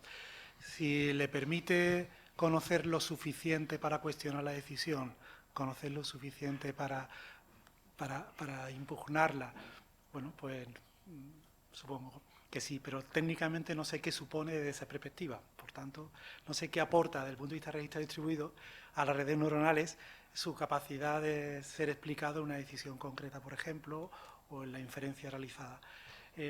Como digo, es una obligación de resultado. Si el resultado permite al afectado conocer por qué se ha adoptado una decisión o por qué se ha realizado una evaluación sobre su persona y permite cuestionarla, una intervención humana e impugnarla, pues no lo sé. Supongo que esa es la reflexión que yo haría.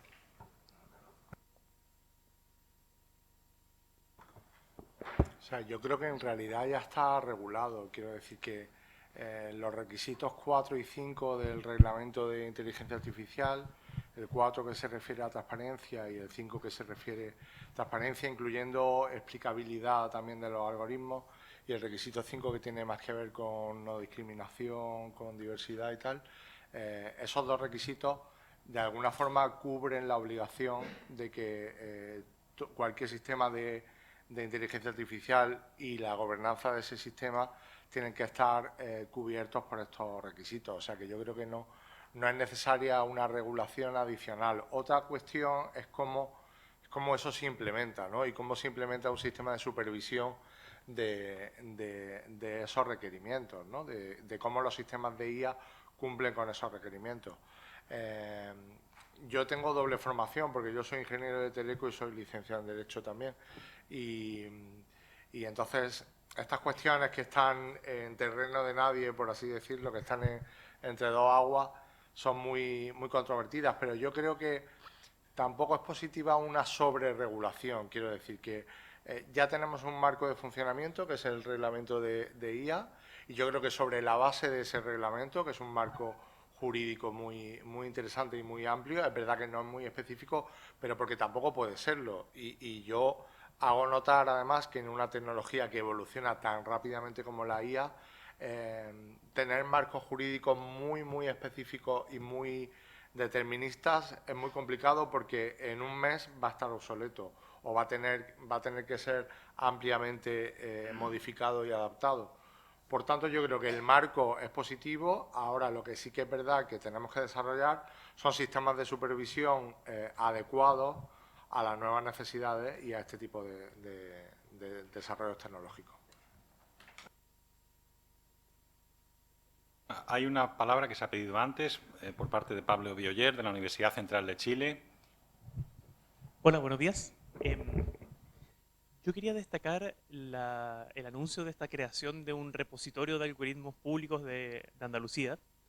Nosotros tenemos la experiencia en Chile de que tenemos un repositorio, pero es hecho, por así decirlo, por una universidad en base a datos públicos. Entonces, claro, es una herramienta muy interesante y muy importante para los investigadores y para el público, pero sin embargo se basa en fuentes de acceso público, recortes de prensa, de lo que la universidad ha podido recoger que el Estado tiene como algoritmos al interior de la administración del Estado. Entonces, la pregunta que quería hacer era, bueno, siendo en el fondo esta agencia de carácter gubernamental, puede ser que tenga un mayor nivel de acceso a qué tipos de algoritmos se utilizan aquí en Andalucía y con eso, por decirlo, preguntar qué nivel de granularidad van a tener este repositorio para entregar a los ciudadanos determinada información respecto de cómo operan estos algoritmos, en base a qué información, porque finalmente uno de los grandes problemas de la transparencia es que muchas veces yo no estoy consciente que soy objeto de sistemas de decisiones automatizados. Entonces, quería aplaudir esa iniciativa, pero también preguntar un poco más respecto del nivel de granularidad que este repositorio podría entregar a los ciudadanos. Muchas gracias. Lo primero es un catálogo, no es un repositorio, en el sentido de que el catálogo es un instrumento administrativo, ¿vale?, con el objetivo de dar satisfacción a lo que es los requisitos en materia de transparencia. Entonces, el catálogo, como todas las leyes crean el catálogo y luego habrá un pequeño desarrollo reglamentario que lo establezca formalmente con su contenido y cómo es la forma de responsabilizar a que la información de ese catálogo es correcta y es actual.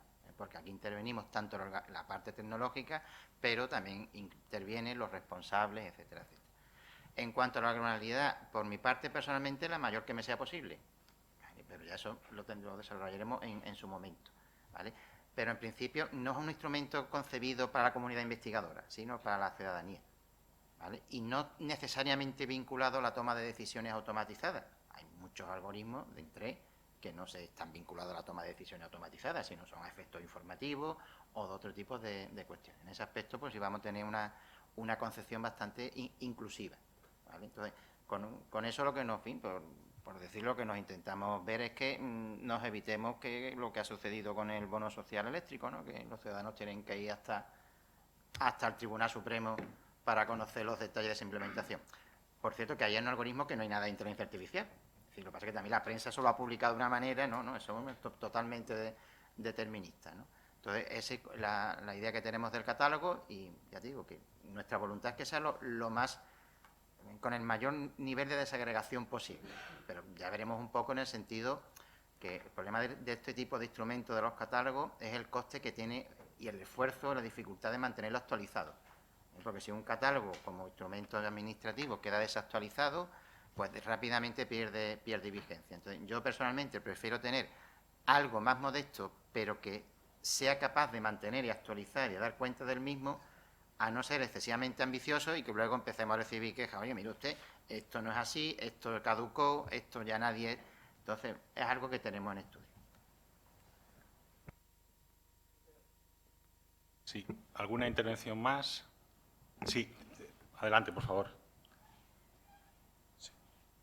Buenas, yo soy José y nada, iba a preguntar un poco que el tema de la inteligencia artificial, vamos a ver, breve, ¿cómo podemos hacer que esa inteligencia artificial no pierda para los emprendedores y para los juristas, ¿no?, y abogados, cómo no se pierda esa parte humana que tiene que haber detrás de cada procedimiento, de cada, bueno, al final de cada proyecto? Porque es verdad que yo pienso que después de tanto algoritmo, la gente sigue buscando lo que es el trato humano, el trato cercano.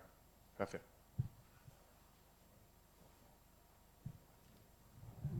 Sí. ¿Quién de vosotros se anima a responder a...?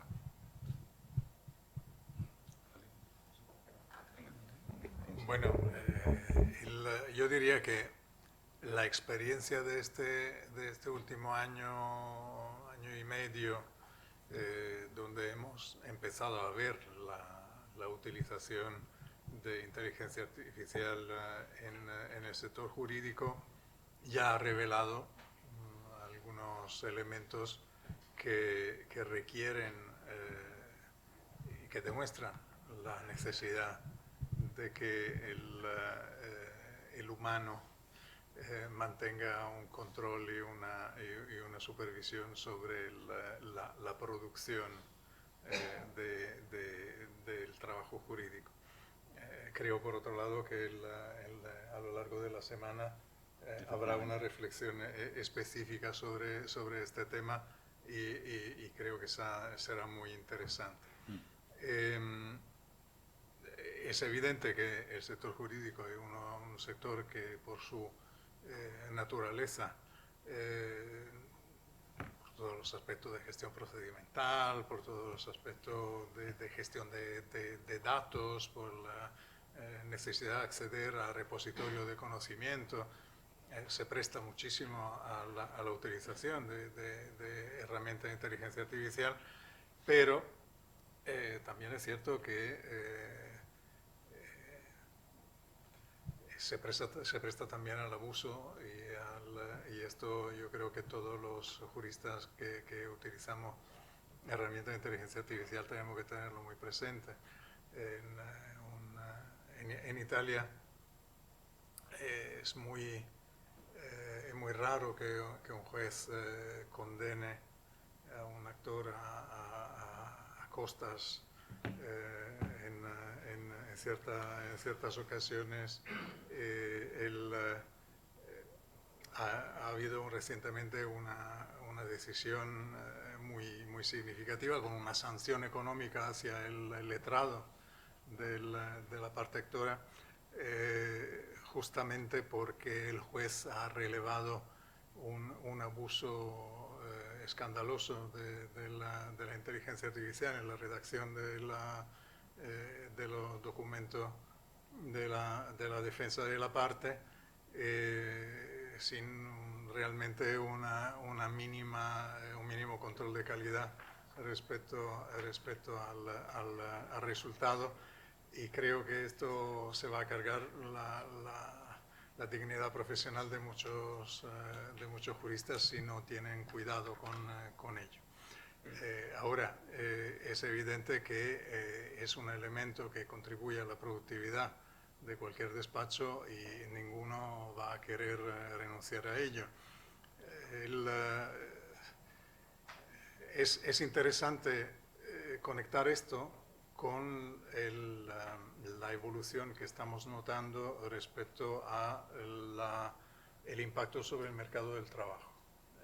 Particularmente en Estados Unidos estamos notando una reducción de la demanda de perfiles junior en los despachos de abogados, donde ya se ve que hay menor demanda de jóvenes juristas para trabajos de paralegal o de perfiles junior, donde se ve que hay una tendencia a introducir herramientas de inteligencia artificial que supuestamente vayan a cumplir con esto cometido. También es cierto que es un sistema jurídico en el que hay un fuerte trabajo de búsqueda de precedente que se presta a cierto nivel de automatización, pero quizás es una señal, todavía esto no se llega a materializarse en Europa, pero es un elemento interesante porque indica que el impacto sobre las profesiones de la inteligencia artificial puede llegar a tocar elementos que no están relacionados con la actividad puramente repetitiva, sino un trabajo de alto contenido intelectual como el que asociamos al trabajo de los juristas, ¿no? Entonces, creo que desde el punto de vista del cliente se va a esperar que, por un lado, se mantenga el contacto y el servicio personalizado, pero se va a esperar también que el servicio que se reciba sea un servicio que esté soportado por las ayudas tecnológicas más avanzadas, porque va a ser un elemento de competitividad en el mundo de la consultoría jurídica. Gracias. Sí, bueno, yo creo que aquí hay que tener en cuenta un concepto que está siempre presente en cualquier regulación de IA, que es lo que se denomina en inglés man in the loop, es decir, el hombre al final tiene que estar siempre presente en todo el proceso y sobre todo en la toma de la decisión. El año pasado en un curso en la UNIA con el profesor Llano, se hablaba del juez robot, ¿no? O sea, hablábamos incluso del juez robot, ¿no? Que es una cosa, es un poco distópico en realidad, si uno lo piensa, pero es verdad que a lo mejor para litigios de menos de, yo qué sé, de 5.000 euros, pues lo mismo te merece la pena tener un juez robot, ¿no? Porque te quita un montón de procedimiento para una cosa que, bueno, que no le va a cambiar la vida a nadie, ¿no? Esto, por poner un ejemplo muy tosco. Ayer en la conversación con este hombre del taxi, claro, el miedo que tenía era, porque ya sabemos que en Estados Unidos, incluso ya creo que en España se están empezando a probar, están los vehículos sin conductor, ¿no? Que tú pides un cab, pides un Cabify o un Uber, lo que sea, y no tiene conductor. Es una máquina que te lleva a donde tú le dices y no hay un conductor. Es la máquina y nada más. Y yo le decía, yo ahora mismo la verdad es que sentiría un poco de miedo yendo en un vehículo así. Y en una ciudad como Madrid o como Sevilla, yo creo que eso ahora mismo es impensable. Pero es verdad que son trabajos, yo le decía al hombre, a lo mejor usted puede tener una máquina de la que usted sea dueño y usted puede estar en su casa tranquilamente produciendo, pero sin tener que estar 12 horas montado en el coche. Es decir, que esto trasladado al mundo del derecho, yo pienso, por ejemplo, en análisis de jurisprudencia. Pues claro, es que la inteligencia artificial te da una velocidad de actuación y de acaparación de conocimiento y de procesamiento de ese conocimiento que evidentemente el ser humano hoy por hoy no tiene de ninguna forma.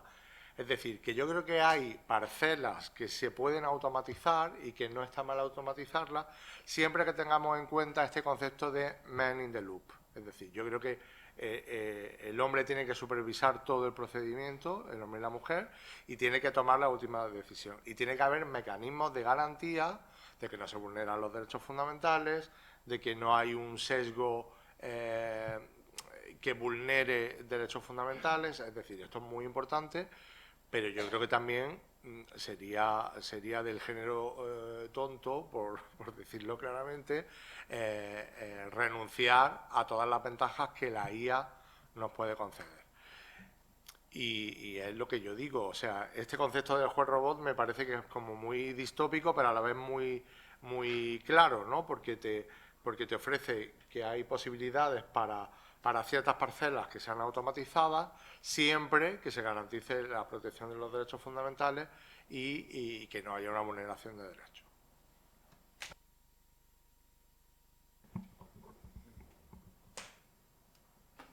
Yo, si no hay más preguntas, pues me gustaría, por comentar un poco en plan tío Gilito, a mí es que me sorprende mucho que en cada generación de técnicas de la IA hay dos profesiones que están en el blanco, que son siempre los médicos y los jueces y abogados. Entonces, ya en los años 80 se habló muchísimo y hay muchísimas publicaciones sobre el uso de lo que entonces se llamaban los sistemas expertos. No sé si alguien se acuerda del famoso proyecto japonés del ordenador de la quinta generación, y daba la impresión de que jueces, abogados y médicos tenían los días contados. Y han pasado 40 años. Pero bueno, creo que esta vez va por otro lado porque la tecnología es distinta y demás, ¿no? Pero bueno, pongamos un poco en contexto que no es la primera vez que se habla de que este tipo de trabajo, este tipo de formas de llegar a conclusiones, pues son fácilmente automatizables. Hasta el momento no lo han sido. Y desde luego los sistemas expertos, bueno... Pues esto del vapor, ¿eh?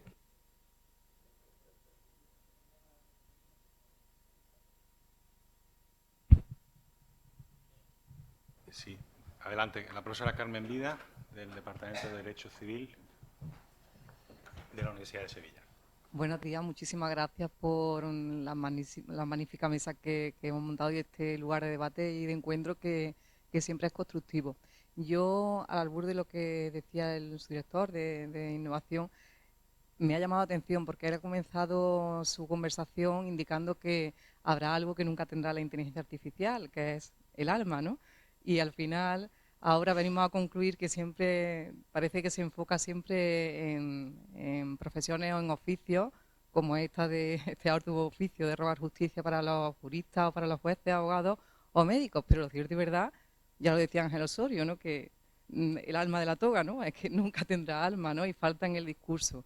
Pero es verdad que cuando hablamos de la posibilidad incluso de una posible responsabilidad o que el juez en este caso sanciona, ¿no?, con una imposición de costas al no justiciable, sino al profesional del ejercicio de la abogacía por el exceso de esta herramienta, ¿no?, en su litis, no podemos dejar de mirar de que efectivamente el reglamento también contempla esta posibilidad para el otro lado del operador jurídico, que es el propio jurista, porque es cierto que el reglamento recoge en uno de sus epígrafes la posibilidad de que esto sea una herramienta para los jueces, incluso no en situaciones de poder imponer o no costas, sino para poder dictar autos incluso de suspensión del ingreso en prisión. Es decir, que aquí ya no estamos hablando de un derecho fundamental como es el acceso a la justicia, que puede estar penado o no en la desestimación de sus pretensiones con una posible condena en costa, sino en un derecho fundamental como es la libertad de ambulatoria. Es decir, que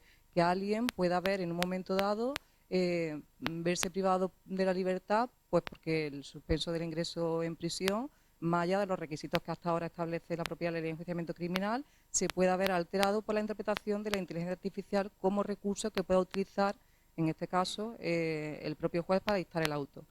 ¿Quién es el que establece este alma, ¿no?, en la conducción del vehículo? ¿Quién es el que establece este alma a la hora de establecer este control o supervisión humano, establecer si efectivamente un penado tiene derecho a tener la suspensión de ingreso en prisión, como establece la propia ley de enjuiciamiento criminal, que hasta ahora pues es que la pena no sea superior a 2 años, que no tenga antecedentes penales, o tiene que ser una herramienta de inteligencia artificial que es verdad que puede facilitar muchísimo el trabajo y el colapso de los juzgados a la hora de determinar si hay una posibilidad de reincidencia por unos parámetros incluso biométricos, ¿no?, de que una persona tenga posibilidad de delinquir, y si hay igualdad de condiciones en el trato, es decir, si en este caso el ejemplo que ponía el profesor, efectivamente cuando un abogado abusa en su ejercicio, en esta herramienta, en una litis de usar inteligencia artificial y el reproche puede ser condena en costas por la desestimación, ojo, habrá que ver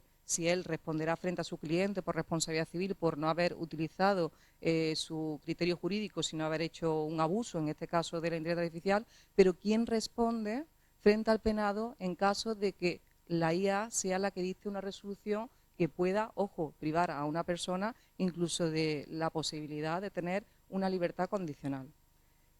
Es una cuestión que planteo en esta mesa de debate. Estoy convencida de que tendremos oportunidad en ocasiones posteriores también con otras mesas que están planteadas, con mucho acierto. Y sobre todo veo también con mucha alegría aquí a profesoras que participarán, como la profesora Carolina Wirnes-Grusco, que seguro que como experta en la parte administrativa nos podrá ofrecer y arrojar algo de luz. Pero me gustaría, por favor, saber la opinión, sobre todo respecto del profesor que ha hecho este planteamiento de la falta de alma y sobre, claro, la posible consecuencia. Ojo, ha usado en exceso la inteligencia artificial, condenamos en costas, pero ¿y qué pasa si la consecuencia no es el abuso, sino dictar una resolución que impide la libertad de una persona o de un penado? Muchas gracias. A ver, yo creo que de alguna forma es muy difícil ir contra el signo de los tiempos.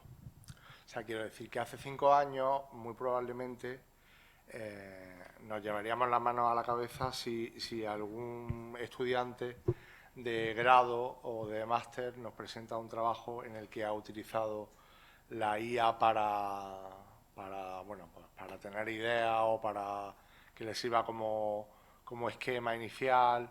Evidentemente, si es una producción íntegramente de inteligencia artificial, pues eso no tiene ningún mérito. Pero es verdad que la educación, por ejemplo, va a tener que cambiar, porque es absurdo que los estudiantes tengan a la mano este tipo de herramientas y entonces nosotros nos abstraigamos de esa realidad y digamos, no, esto no existe, seguimos con el método tradicional de producción intelectual a mano. Bueno, yo creo que esto es ir contra el signo de los tiempos y es muy difícil. Y yo creo que en el ámbito jurídico pasa algo parecido, es decir, esa sentencia está ahí, pero es que al final yo entiendo que un abogado, por mucho que utilice la inteligencia artificial para hacer un esquema de sus alegaciones o de lo que sea, finalmente se lo tiene que leer y ver qué se pone ahí, ¿no? Y ver que pone lo que él quiere que ponga, ¿no? Y que esa argumentación jurídica está bien fundamentada, con arreglo a derecho y con arreglo a los intereses de su defendido. Quiero decir que yo no sé hasta qué punto dentro de 5 años vamos a poder penalizar este tipo de uso de estas herramientas. Porque como yo decía antes, si esta herramienta te permite analizar la jurisprudencia sobre un caso concreto en 5 minutos, es un poco de género tonto dedicarse 2 meses a leerte sentencia. Yo creo, ¿eh? Claro, ahí luego está evitar los secos, y esto me parece muy importante, como decía antes. Pero para eso está, como decía al principio, el alma del jurista, es decir, que tanto el abogado como el juez, incluso el juez, cuando va a redactar su sentencia, pues puede utilizar estas cosas, pero luego está su criterio, que es el último decisor, y debe serlo además, como decía antes, por este requisito genérico, por este principio genérico de man in the loop. Claro, es que finalmente tú tienes que analizar lo que ahí se pone. Esto no puede ser un fin en sí mismo, es una herramienta, es un medio que te puede facilitar el trabajo, y yo creo que hay que utilizarlo con esa perspectiva y con esa visión. Y luego está el hombre que interviene finalmente y que decide lo que se pone ahí, que además tiene que tener arreglo a derecho, pero tiene que tener también arreglo al criterio del jurista, que es el profesional del derecho, y por tanto eso es lo que tiene que prevalecer. Otra cosa es que tú utilices la IA para ayudarte, y a mí me parece que no tiene mucho sentido que digamos, no, esto lo carga el diablo y entonces no lo utilizo para nada porque de alguna forma como me estoy menospreciando, ¿no? O tengo un poco del ¿cómo se llama esto? Del impostor, ¿no? De la visión del impostor. Síndrome del impostor. El síndrome del impostor. No, yo creo que está muy bien poder utilizarlo como una herramienta de trabajo, pero luego finalmente está tu criterio como profesional, que es lo que yo decía al principio, ¿no? Al final, bueno, yo he hablado del alma, ¿no? Que es un concepto un poco etéreo, pero el alma es tu conocimiento, son tus principios, en este caso cuando hablamos de juristas, es tu conocimiento del derecho, tu experiencia como jurista, lo que finalmente va a determinar la redacción completa y final de ese auto, de esas alegaciones, de ese escrito de alegaciones, de lo que sea, ¿no? Y a mí me parece que cada vez va a ser más difícil que nos encontremos sentencias de este tipo, porque ir contra el signo de los tiempos es muy complicado.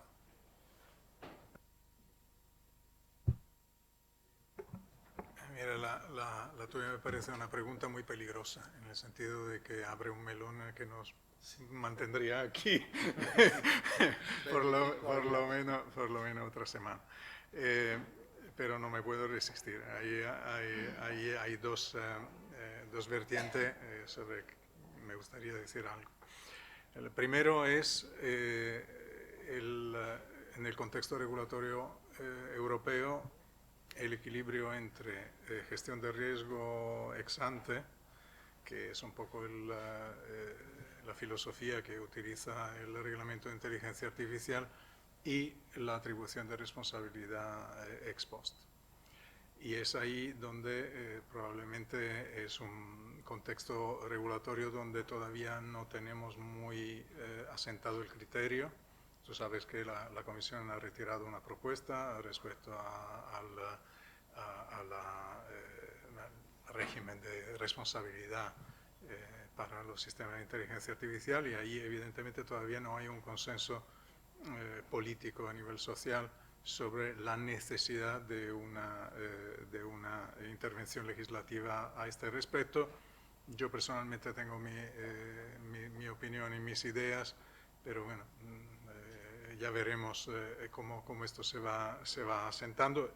Lo único que quiero decir es que está todo inventado a lo largo de la historia. Cada vez que ha habido una nueva tecnología, la sociedad ha tenido que establecer un criterio sobre el nivel de daño individual y colectivo que estaba dispuesta a aceptar para beneficiarse de esta nueva tecnología, y hay mecanismos jurídicos de responsabilidad más o menos objetiva que se pueden establecer. La otra vertiente, que realmente esto sí que yo sugeriría que Fernando hiciera un trabajo, un seminario específicamente sobre esto con psicólogos, juristas, tecnólogos, sociólogos, etcétera, es este famoso discurso del man in the loop. Y aquí os quiero recomendar encarecidamente que miréis un estudio que acaba de publicar en el mes pasado el European Data Protection Supervisor sobre Human Oversight. Y realmente muy interesante porque quita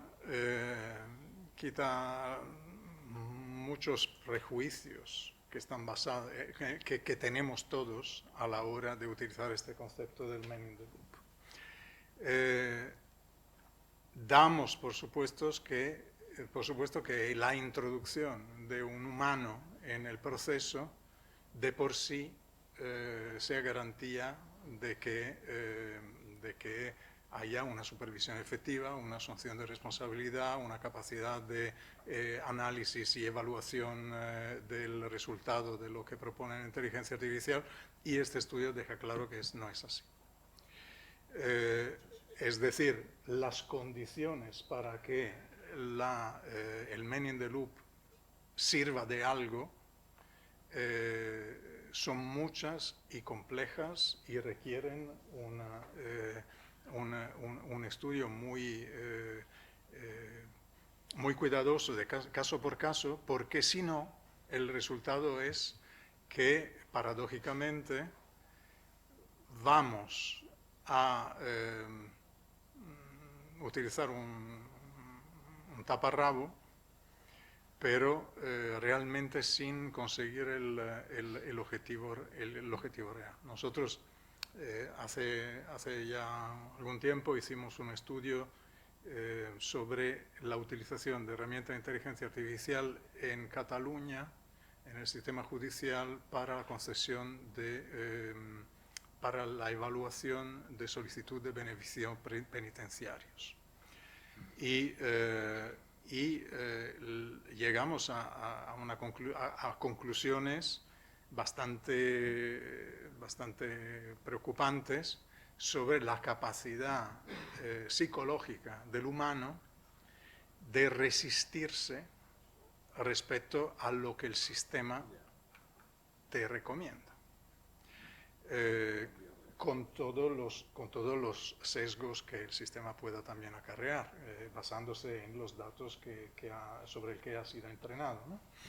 Y en este caso estamos hablando de un cierto perfil de solicitante de beneficios respecto a una evaluación prognóstica, respecto a una posible reincidencia. Ahí estamos hablando realmente, como tú decías bien antes, de lo más delicado posible imaginable. Estamos hablando de decisiones sobre la vida de las personas y la libertad, ¿no? Y creo que esto simplemente es el principio del problema al que nos vamos a enfrentar. Es decir, en qué medida un humano por muy buen profesional, por muy bien formado, va a tener la capacidad real de cuestionar lo que una máquina con acceso a muchísima más información y un poder de elaboración muchísimo mayor que nuestro cerebro pueda efectivamente sea realmente eficaz esta intervención humana.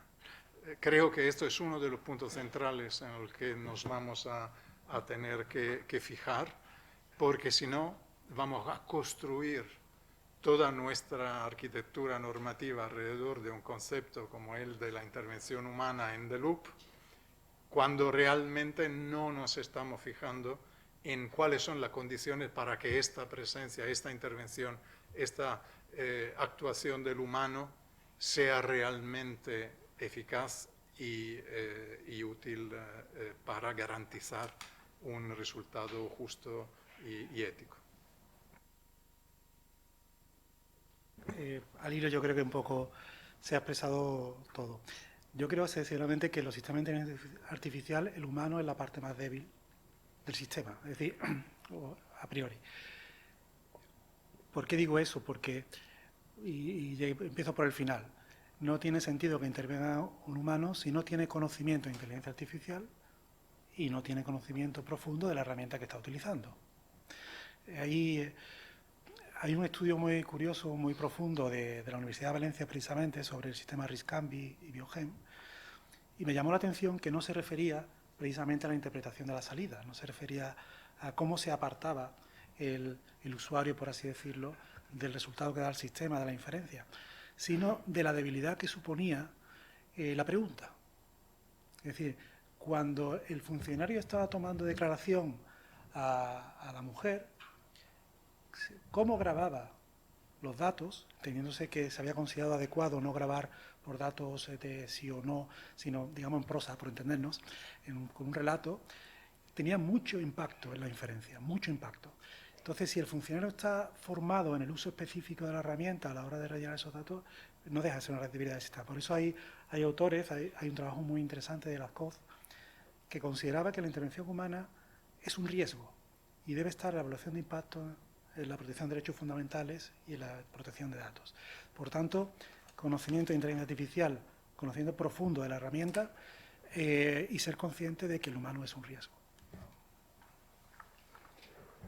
Bien, pues si no hay más intervenciones, yo creo que ya digamos, es tiempo de que hagamos un descanso hasta las 12. Sí quería agradecerle, antes de terminar con esta mesa, tanto a don Vincenzo Cardarelli como don Jesús Jiménez, don Ignacio García Fenol y don Manuel Pereira, su presencia aquí esta mañana ha sido verdaderamente muy inspiradora, todas y cada una de las ponencias, las respuestas que han dado también al público, yo creo que han sido francamente interesantes, que han actualizado además el estado de opinión de la inteligencia artificial en lo que ha transcurrido del año pasado a este, ha sido muy, además lo han hecho accesible, entendible. Quisiera también aprovechar, porque he visto cómo van llegando algunos compañeros, algunos representantes de otras instituciones académicas nacionales e internacionales, el caso de Carolina Wisner, Universidad Fernando III, María José Viega, Universidad de la República de Uruguay, Valeria Barone, Universidad de Módena, Colegio Fundación San Carlos, Pablo Bioyer, Universidad Central, María Pía Romeo, Universidad de Pisa y Mario Vélez, Academia de Abogados de Ecuador. Quisiera terminar también, y en esto, bueno, todavía nos quedan 2 meses de aquí a Reyes, a la festividad de Reyes, pero mandar una carta a la Junta de Andalucía, y es que, bueno, hemos tenido ocasión de escuchar a don Manuel Pereira hacer referencia a una serie de próximos eventos, sin duda interesantísimos, muy importantes en la ciudad de Granada, como el protocolo con la Universidad de Granada, como el Congreso de la Universidad de Granada, como el Centro de Investigación en la Universidad de Granada. Todo esto se entiende claramente, es una idea de territorialización, ¿no? en Granada, en lo que se refiere a inteligencia artificial, y a su vez en Málaga, en lo que se refiere a ciberseguridad. Pues hombre, estaría muy bien, esto es un propósito, un deseo que uno tiene, que para un próximo gobierno, si siguen en él, o quizá para quienes tomen las riendas de ese futuro gobierno, tengan en cuenta también la ciudad de Sevilla, teniendo en cuenta que tenemos empresa. Tenemos una empresa muy dinámica, las grandes empresas, de hecho, andaluzas están aquí. Tenemos una universidad con una cátedra Google que ha sido muy proactiva en los últimos 3 años, precisamente en materia de inteligencia artificial, y tenemos instituciones que están muy comprometidas con la inteligencia artificial también en la ciudad. Lo digo porque quizá la diversificación pues es muy interesante de cara a construir una región potente. Y esto pues sería, yo creo que al final, una táctica de estas que se dice en lenguaje empresarial win-win, que todos ganamos. Bien, pues sin más dilaciones, dejamos ahora la sesión y la retomamos a las 12. Muchas gracias.